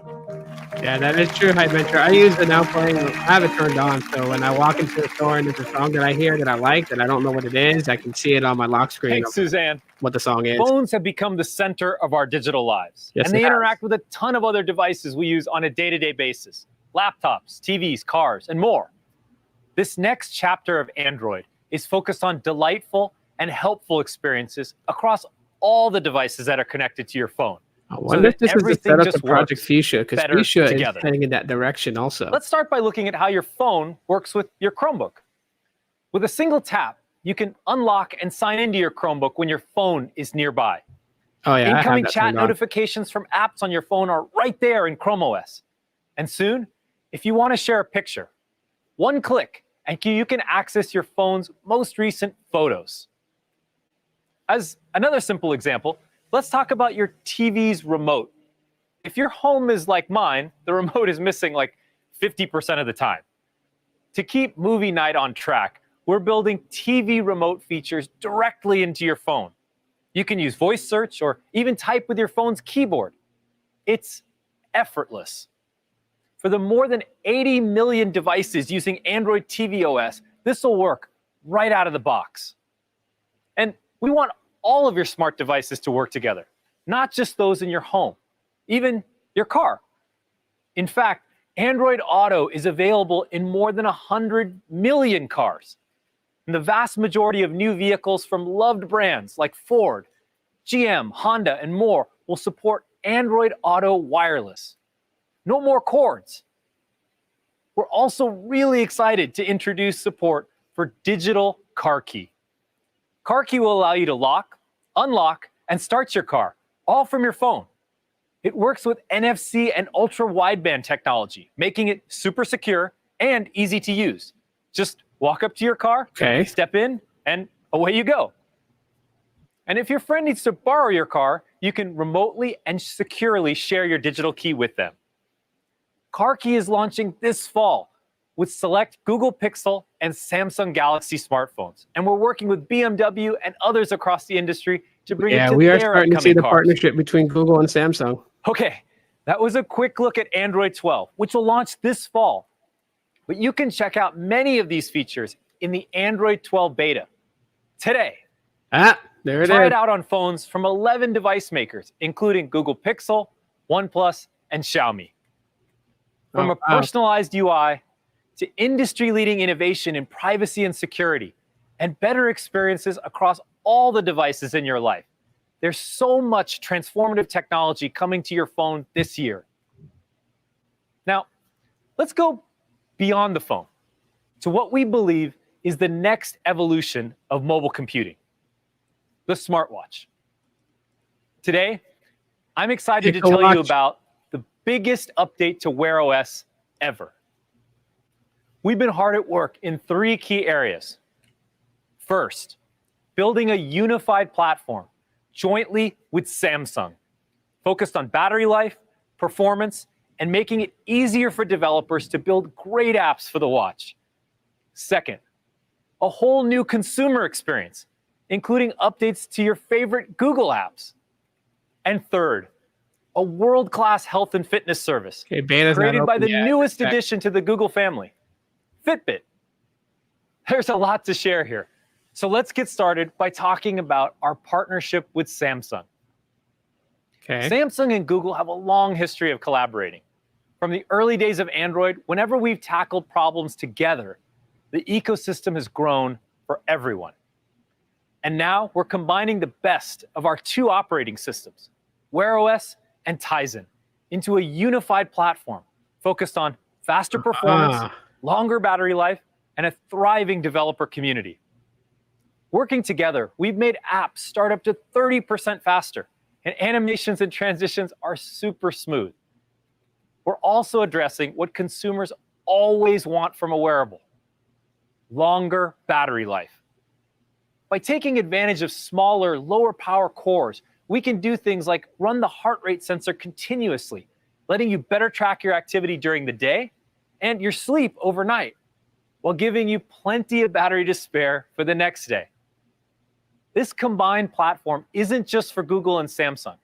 It will continue to be available for all device makers, which means developers can build apps with a single set of APIs and reach millions of consumers all over the world through the Google Play Store.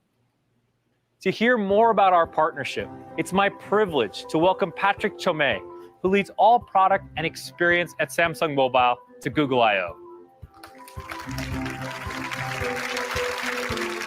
In the words of Shang Tsung, Thank you, Samir. it has For the past 12 begun. years, Samsung and Google have worked together and made Samsung Galaxy and Android successful. We strive to create innovative experiences for Samsung Galaxy users. Most recently, Oh, he's so totally we French. pioneered foldable devices and delivered rich communication experiences with Google Duo and Messages. And we are very excited about the new chapter of our partnership, wearables. The Galaxy Watch is already loved by Android smartphone users with our signature designs, cool watch faces ecosystem, an innovative health platform. We are bringing the best of these Galaxy Watch capabilities together with Google on a single platform, unifying the ecosystem for customers and developers. We work closely to optimize the performance, meaning better responsiveness and longer battery life. You will also be able to enjoy Google apps and services like the Play Store, Google Maps, and more on the next Samsung Galaxy Watch. I am truly excited to welcome the developer community to our new, vibrant, and open ecosystem. Thank you. Back over to you, Samir. Okay, well, yeah. Thank you, Patrick. Pixel Watch. We're very excited about our partnership, and I know many developers will be thrilled about our unified platform. On top of this new foundation, Wear is also getting a big update to the consumer experience. To tell you more, let me hand it off to Björn.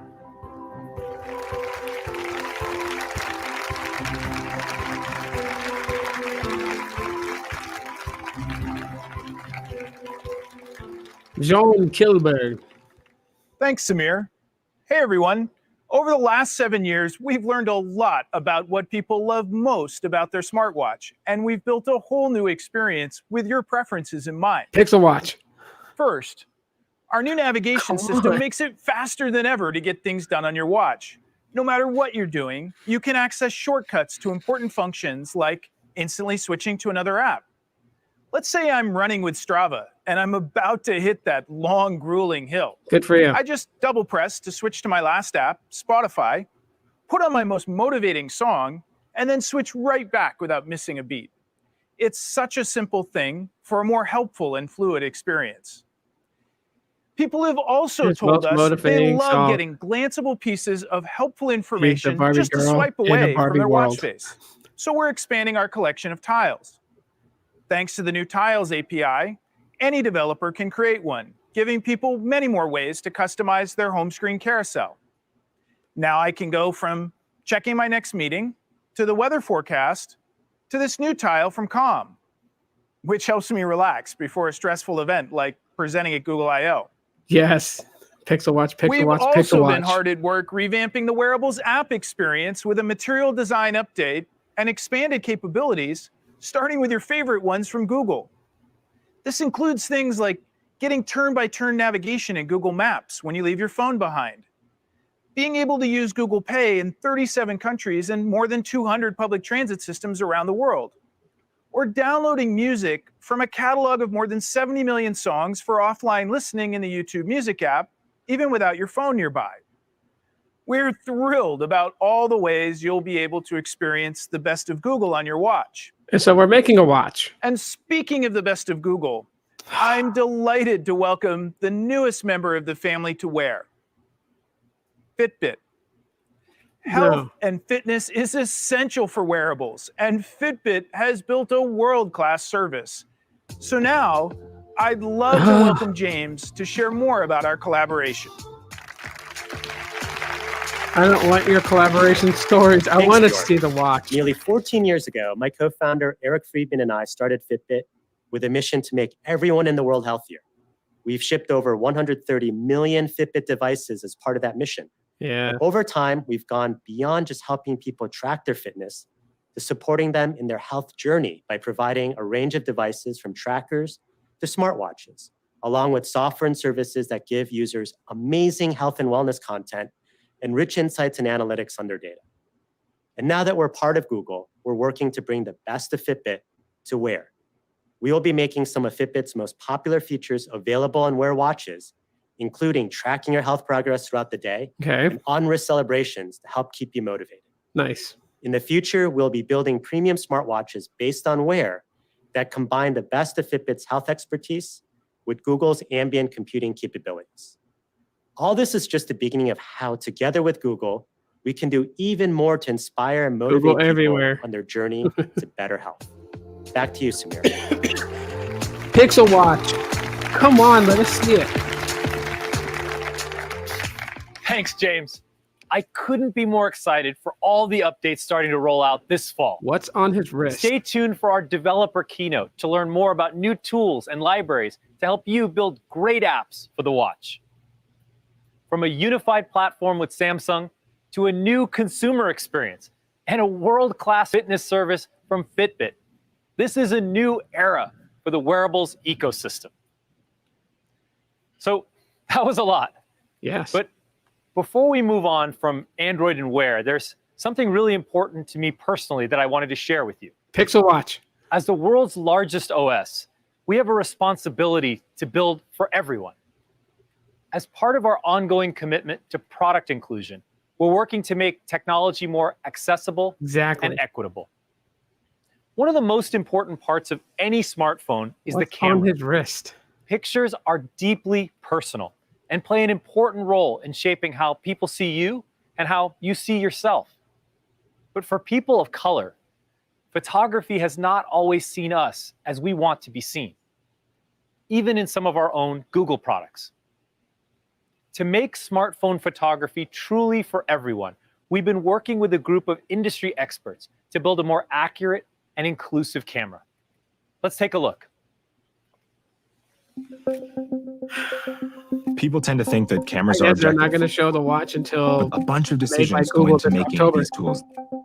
And historically, those decisions have not been taking people of color into account.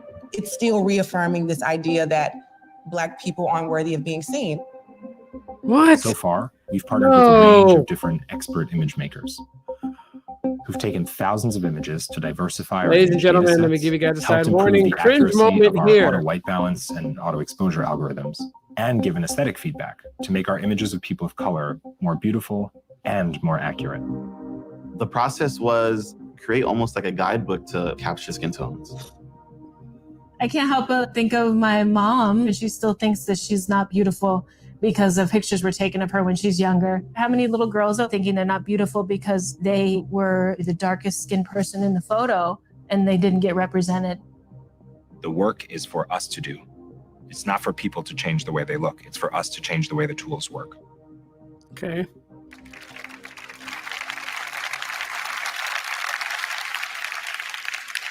Our engineering team is learning a tremendous amount working with these experts. And we're making changes to our computational photography algorithms they finally to fixed the address issue. long-standing problems. For example, we're making auto white balance adjustments to algorithmically reduce stray light to bring out natural brown tones and prevent over-brightening and desaturation of darker skin tones. Thank you. We're also able to reflect curly and wavy hair types more Yeah, the accurately in camera will be selfies with even new better. algorithms that better separate a person from the background in any image. Although there's still much to do, we're working hard to bring all of what you've seen here and more to Google Pixel this fall. And we're committed to sharing everything we learn with They the could have done entire without the Android theatricality, ecosystem, though. so that together we can make cameras that work fairly for everyone. Like, why make it sound Thank so you. dour? And talking about that, you're gonna fix an issue with the AI and camera software and make it more positive. What's this dude doing?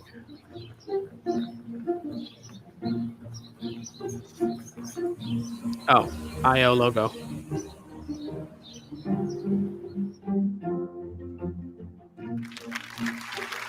And you are? As Sundar shared, we want to build a more helpful Google for everyone to increase knowledge, success, happiness, and health beyond anything previously possible. Today, I want to bring you inside to see how our recent advances in image recognition are helping to solve some of the world's big health challenges. Okay. Let's start with breast cancer, a diagnosis that 1 in 8 women will face in their lifetime. Mammograms can help catch breast cancer earlier, but half of all women experience a false alarm across a decade of screening. So we've been working to make mammography better. Last year, our research demonstrated AI's potential to analyze screening mammograms with accuracy similar to clinicians. And now we're collaborating with Northwestern Medicine on an investigative device research study to better understand how AI can apply to the breast cancer screening process. Let's hear why this matters.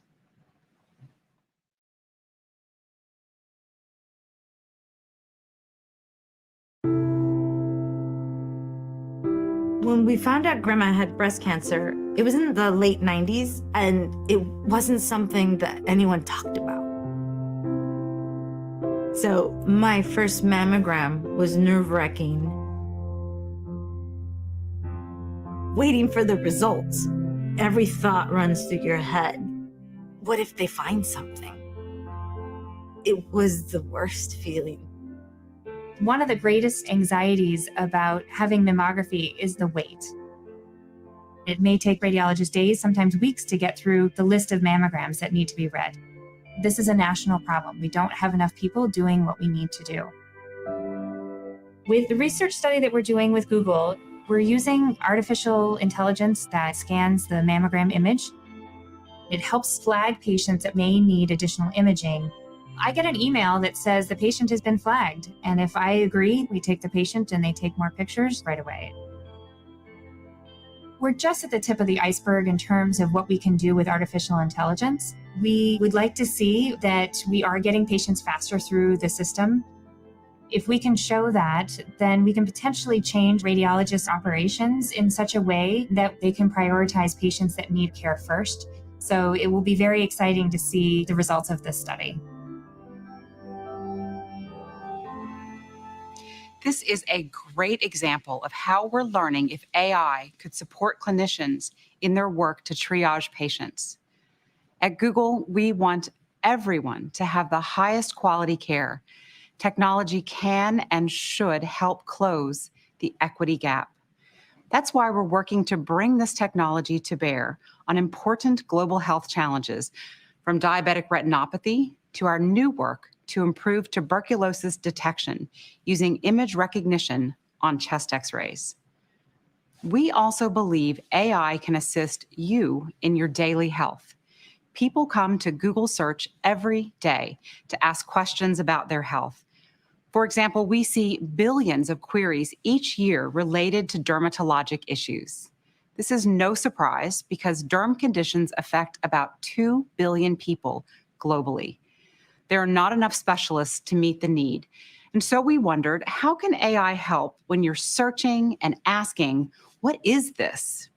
Meet our AI-powered Dermatology Assist tool, a Class 1 CE-marked medical device that uses machine learning to help find answers to common derm conditions, right from your smartphone, or computer. From your phone, just upload 3 different photos taken from various angles of the skin, hair, or nail issue that you want to learn about, and answer some basic questions about your symptoms. The AI model handles the rest. In a matter of seconds, you will have a list of possible matching dermatologic conditions, and then we can help you get relevant information to learn more. It seems simple, but developing an effective AI model for dermatology requires the capability to interpret millions and millions of images, inclusive of a full range of skin types and tones. When available, this tool will be accessible from your browser and cover 288 conditions, including 90% of the most commonly searched derm-related questions on Google. We're working to make it available to consumers on Google Search in the EU as early as the end of this year. We've just looked at ways we're applying AI to support people and caregivers everywhere. But health isn't just driven by medical care. It's also about our social and emotional well-being. And that's where staying connected comes in. To find out how Google is helping, we pass it back to Sundar.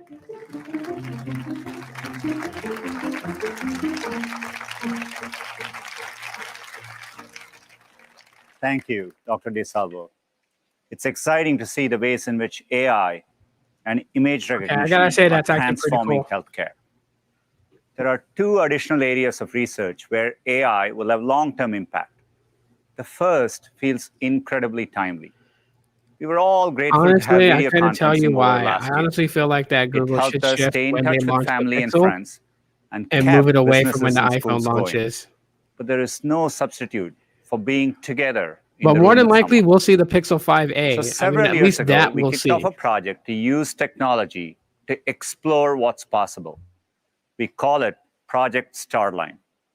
It builds on the different areas of computer science I spoke about today and relies on custom-built hardware and highly specialized equipment. It's early and currently available in just a few of our offices. But we thought it'd be fun to give you a look at people experiencing it for the first time. Let's take a look.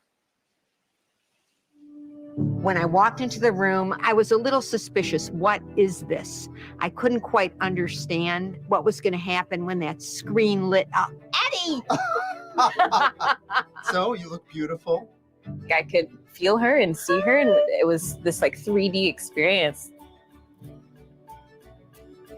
Whoa. I just saw my sister as if she was right in front of me. I really, really felt like she and I were in the same room. It was like she was here. Hi. Oh my gosh, that's gonna be crazy.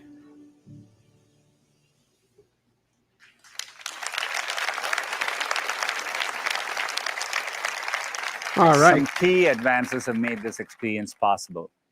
First, using high-resolution cameras and custom-built depth sensors, we capture your shape and appearance from multiple perspectives.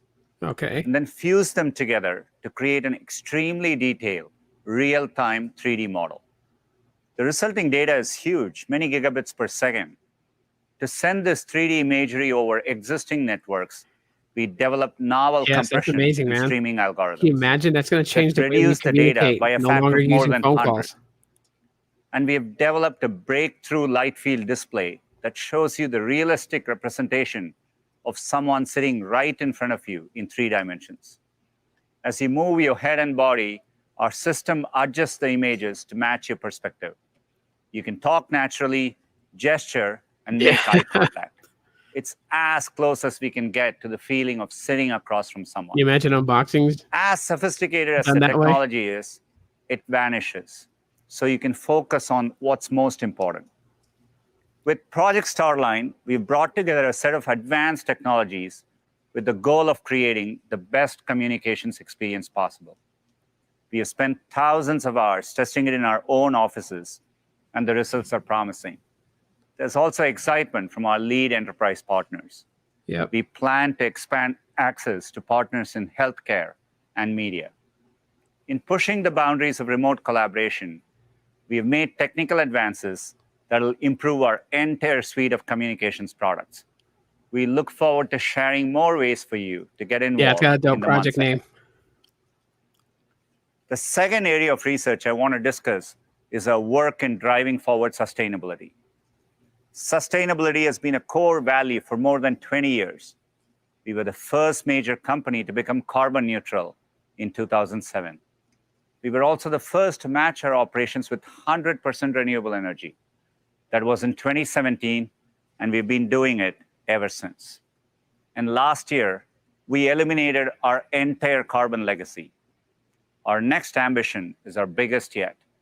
By 2030, we aim to operate on carbon-free energy 24/7. This means running every data center and office on clean electricity every hour of every day. Operating 24/7 You on can hear a carbon-free plane energy flying is a above that. step change from current approaches. It means setting a higher bar to never emit carbon from our operations in the first place. It's a moonshot, like LaMDA or quantum computing. And it presents an equally hard set of problems to solve. First, we have to source carbon-free energy in every place we operate, a harder task in some places than in others.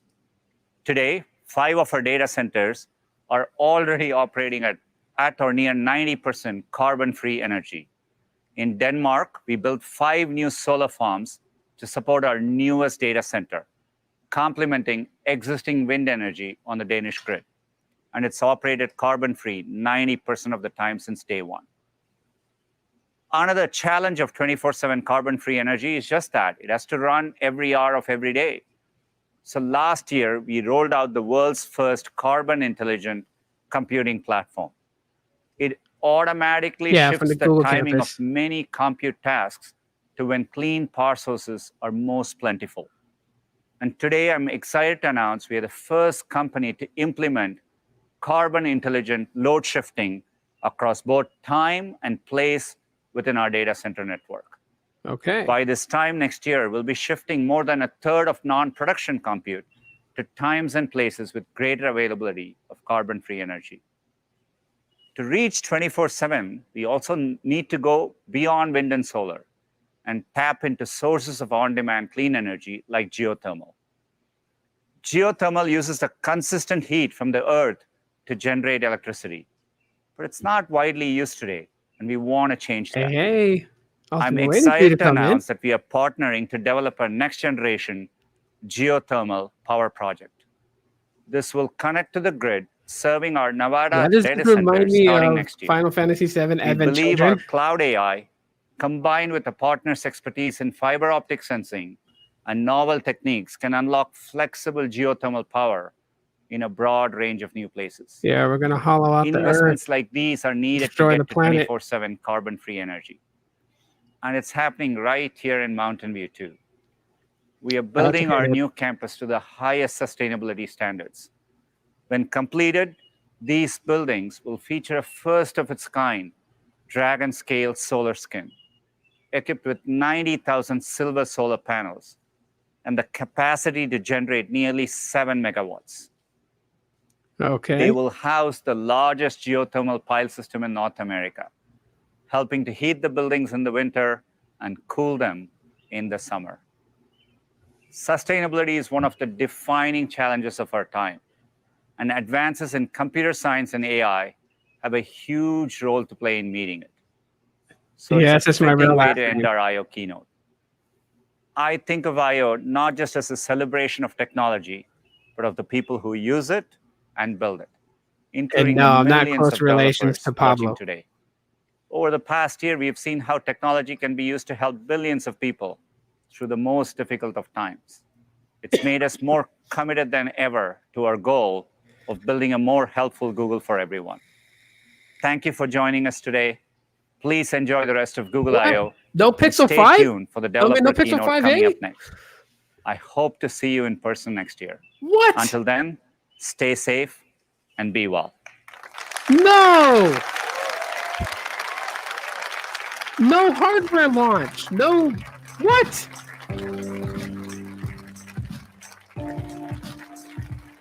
I mean, so the highlight is Android 12.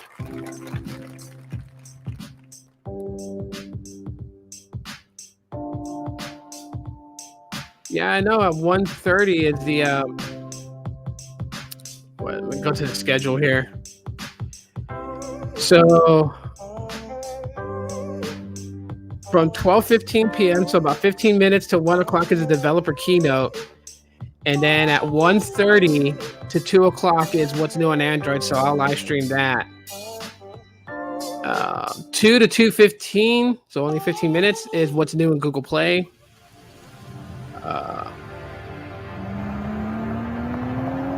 2:15 to 2:45 is what's new with web platform. I kind of think to myself, how did I get here? The keynote replays like at 1 a.m. So you don't let anything stop you. It's impossible to not make progress. Okay, so they have the replays in the morning, and then for day 2, tomorrow, 9 a.m., what's new in machine learning, what's new in Google Assistant at 9:45. I knew he was going to be an unusual child. He'd be in his high chair at the dinner table, and if there was any music on, he would be beating on the table. Tap, tap, tap, tap, tap, tap. We realized this kid needs some drums because he's always beating up everything. Yeah, he's in because there's more keynotes. So like at 1:30, I'm going to live stream again, but this is going to be like it's a keynote directly only for Android. Contract work, but they did show Android 12. We usually do like 2 to 3 jobs a day. It's looking to be pretty solid. Straight down the duct. Just like I remember Pink Flash and like a loud boom. Oh man. Not one single product. And then I woke up in the hospital. Oh my god, man! I was kind of hoping that at least they would have shown the Pixel 5. They didn't even talk about the freaking the GS101 chip. Play drums. I'll never be able to do anything again in my life ever. I'm looking through the schedule to see. After 3 weeks into him being home, he said, "I can't take this anymore." He said, "Get my drum kit out of the garage," and so we duct taped a drumstick to his arm. He did some little tapping around, and then he turned around and said, "You know, I think I can make something work." Day 3, they have the feature is Africa. African developers are building for the world. There's a side of me ever since I've been a kid where if I'm going to start something, it has to get done. I just won't let it go. Yeah, day 2, they'll be talking about Chrome OS. So my current prosthetic is what you call a body-powered prosthetic. It just uses basic mechanics, so there's no robotic controls or no electronics.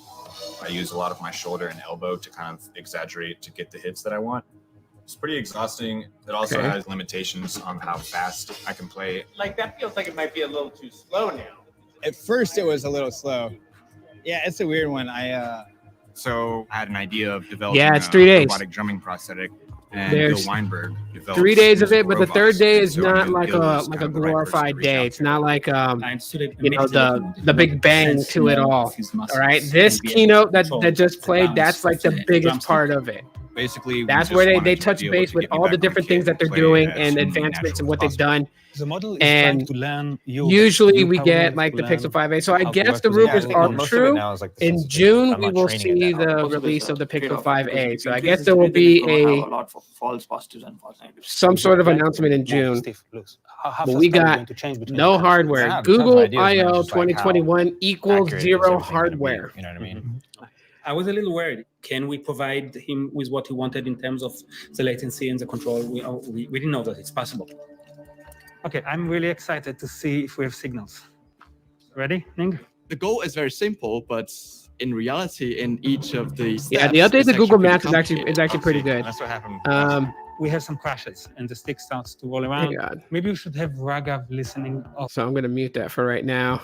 Just have it just play there on the side window. Okay, so Google, the software company foremost. Yeah, I know it is.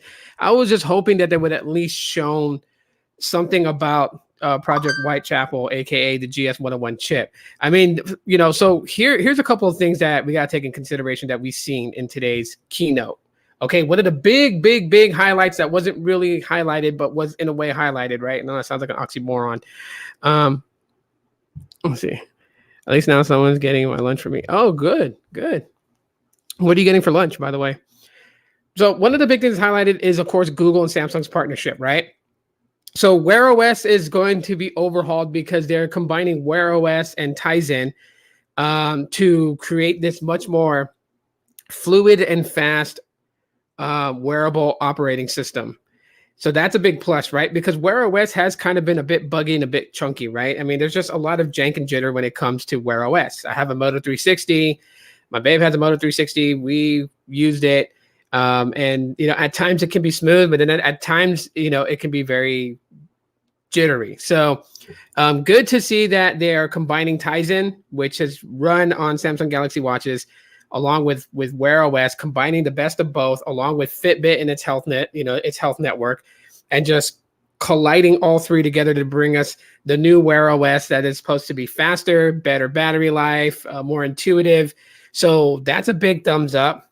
Of course, you know, to my sadness, no mention or showing of the Pixel Watch, not even a, you know, an Easter egg call to it or nothing. It's really under wraps. So we can just, parking lot Pixel Watch for Made by Google event in October. So we got some months to go before we see that, right? No mention of Project Whitechapel, the GS101 chip. Nothing about it at all whatsoever, except for the leaked news that we got on it. We know that Samsung is developing it for Google, and that if anyone wants to know about performance power, it's supposed to be on par with the Snapdragon 888 and the Exynos 2100 chip. That's pretty much what we're getting, but nothing that really talked about it, and nothing on the schedule here on I/O that's even going to talk about it, which I think that they should be talking about it because it's exciting to know. They don't have to unveil the Pixel 6 to talk about their chip, or to even give somewhat like of a preview of just the advancements in their chip design technology. Okay, so that is one of the things there that, you know, I'm just kind of like a little bit bummed out about. No Pixel 5a, nothing talked about that. And so yeah, I know, since you're working the shop alone, I know, like, you, whatever chance and opportunities you get, you got to run and go. Nothing for the Pixel 5a, so obviously we're going to be expecting that for June, as like a lot of people said that it was going to have like a June summer launch. Not August. And I haven't heard or seen anything that said about August, right?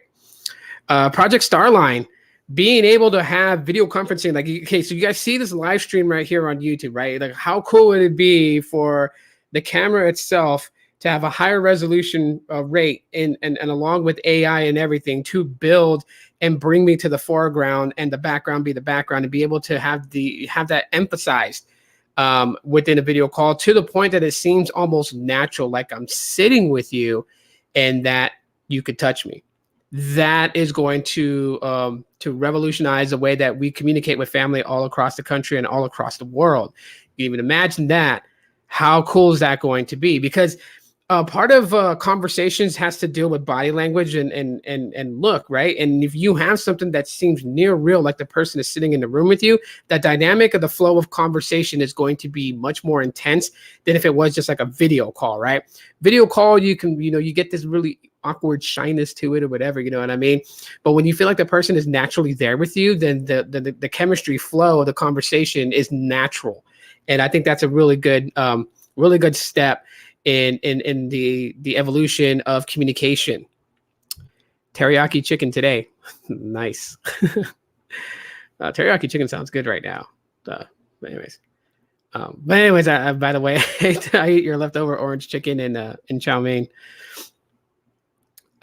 So we got that, but I think, you know, okay, so, you know, basically the hero of the day was the unveiling of Android 12, which at 1:30 today will be a keynote specifically on Android and all the real core changes in it, which I will live stream that reaction to that live.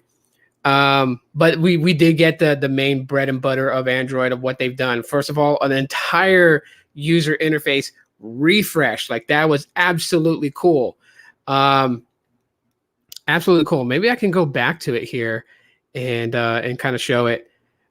Since my babe's here, so I know she's interested in Android and seeing what happened. So let me see if I can get back to that point. Where's Samir? Where's Samir? I won't play the audio, but Where's that dude?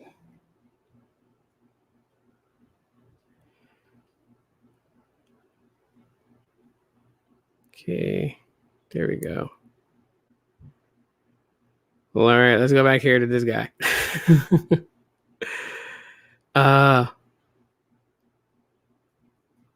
You know, I'll unmute it. Instead of form following function, what if form followed feeling? Instead of Google Blue, we imagined Material You, a new design that includes you as a co-creator, letting you transform the look and feel of all your apps by generating Hey, this is what you missed. material Where they palettes showed that Android mix 12. color science with a designer's eye and engineering UI elements to respond in real time. We can delight every style. A new design that can flex to every screen and fit every device. Your apps adapt comfortably every place you go.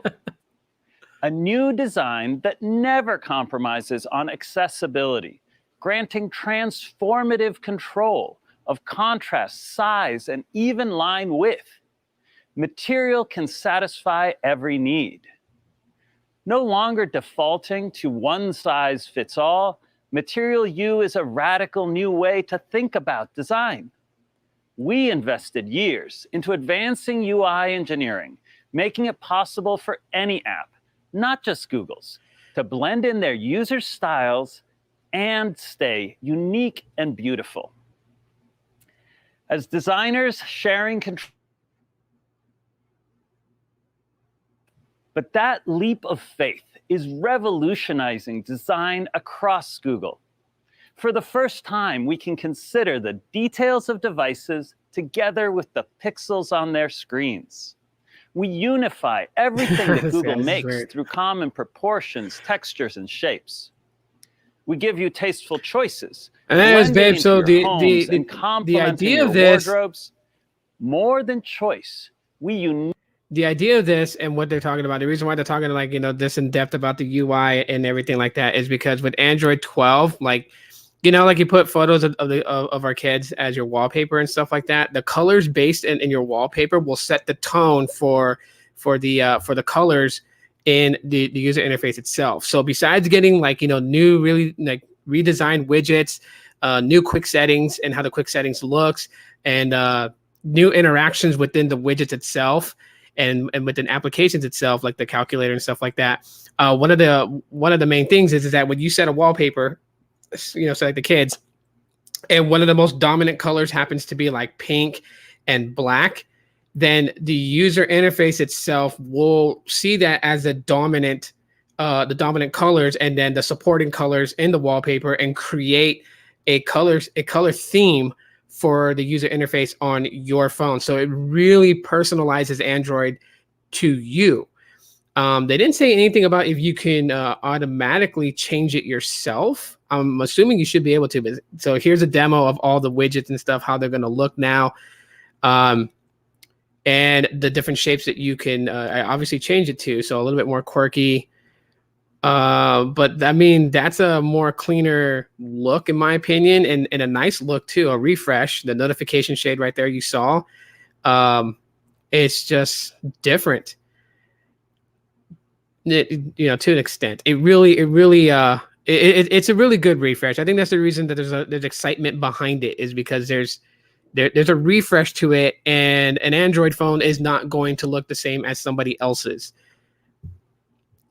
Yeah, I just checked right now to see if beta's open. It still says Android 11 beta, and it says check back when beta is ready. So I think probably here in like an hour or so, the first public beta for Android 12 will be available for Pixel phones. So Gene, if you're still here, if you opt into it, that's at your prerogative. Just understand this, it's beta, so not a lot of things are still going to work. Like I know if I update the Pixel 5 right here to Android 12 beta, I know for a fact that my banking app is not going to work because the APIs hasn't been given out for my bank's developer team to support Android 12. So my banking app will get killed off. More than likely, Pokemon Go will be killed off because you won't be able to play Pokemon Go. So I may shift it to Android 12 just to play around with it, or maybe I'll do it on my Pixel 4. Just like shift, it's like take the beta on it, and yeah, because I don't use my Pixel 4 as often. I do use it every now and then. So yeah, Android 12 is going to be insane. I mean, it's going to be available to us. Well, there's Samir. Finally, he pops up on the screen, but we don't need him anymore. I'll just leave him running there.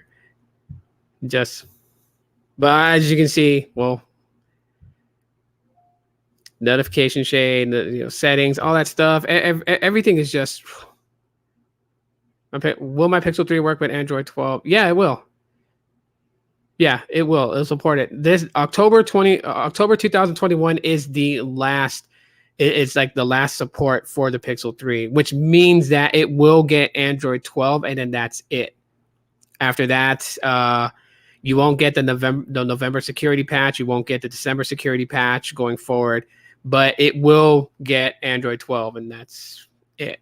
So, yeah, you'll be able to try it out. So when you go to the Android beta website to see when it's available, then it'll tell you, like, since you have all these devices, if you ever like every device that you've had connected to your Google account, it'll bring up a list of all those devices, and it'll tell you which ones is available to accept beta. But yeah, see, this is actually pretty cool. I like how it's going to personalize, and one of the easiest ways to personalize where you don't have to like go in there and fudge with things manually. It'll go off your wallpaper. That's actually pretty cool. I mean, just think about it. Switching a wallpaper to a different wallpaper to change the entire theme set. That's kind of unique. You'll be able to, but I love how they've simplified things. They did talk about it also, babe. They did talk about the camera and microphone access. They talked about security, with Android. So a lot of those things will be mentioned at the 1:30 keynote. And I do intend to live stream that because that's specifically on the topic of Android. So we're not going to get like a whole cluster fudge of a lot of other things. But this happens to be the main highlight of Google I/O. So I guess, yeah, while I am bummed out that it didn't show the Pixel 5a, we didn't get to see the Pixel Watch, nothing about, the chip being used in the Pixel 6, which would have been really, really awesome. At the same time, too, I guess this is like a blessing in disguise, because for this event, while there was a lot of cool things talked about, advancements in AI and machine learning, quantum mechanics, and showing off their new quantum mechanics, the new quantum computing campus that they have, and giving people a quick rundown of what quantum computing is, all those things culminate to Android 12 being the starlight of the entire event. And that's actually pretty cool, because Android 12, me being a big Android backer, and a lot of people out there who love Android are looking at this like, great, you know what? So the 1:30 Android event is going to be at, here in about an hour and 45 minutes. I am going to end this broadcast right now. I'll come back at 1:30 when that keynote goes. We'll watch that. I'll talk on that too as well. Everyone that came in here and hung out and watched this live stream, thank you so much. Gadget Beard, Hype Venture. We had Coffee, we had Maverick, Gene, my babe was in here. Ray, thanks for coming through. Barbary Lion. Hopefully I didn't massacre your name. If I did, I apologize. But yeah, I thank you all for popping in, hanging out, watching this. Caleb was in here earlier, so I thank him for being here too. Darth Vader was in here. Oh my gosh, this is so bad. It says, how did I miss that? I missed that comment from Darth Vader. Well, we had Archie in here also too. So thank you, Archie, for being here. Appreciate you guys so much for being here. And yeah, if you guys want to catch the Android keynote event, if you guys want to watch it with me, like I said, at 1:30, so about an hour and 45 minutes, I'll be back with another live stream. But until then, thanks for watching. Y'all be cool. Love you guys very much. Be safe. Be cool out there. And be on the lookout for Android 12 beta. Let me know if you guys updated to it on the next live later on here. Till then, see you then. Peace.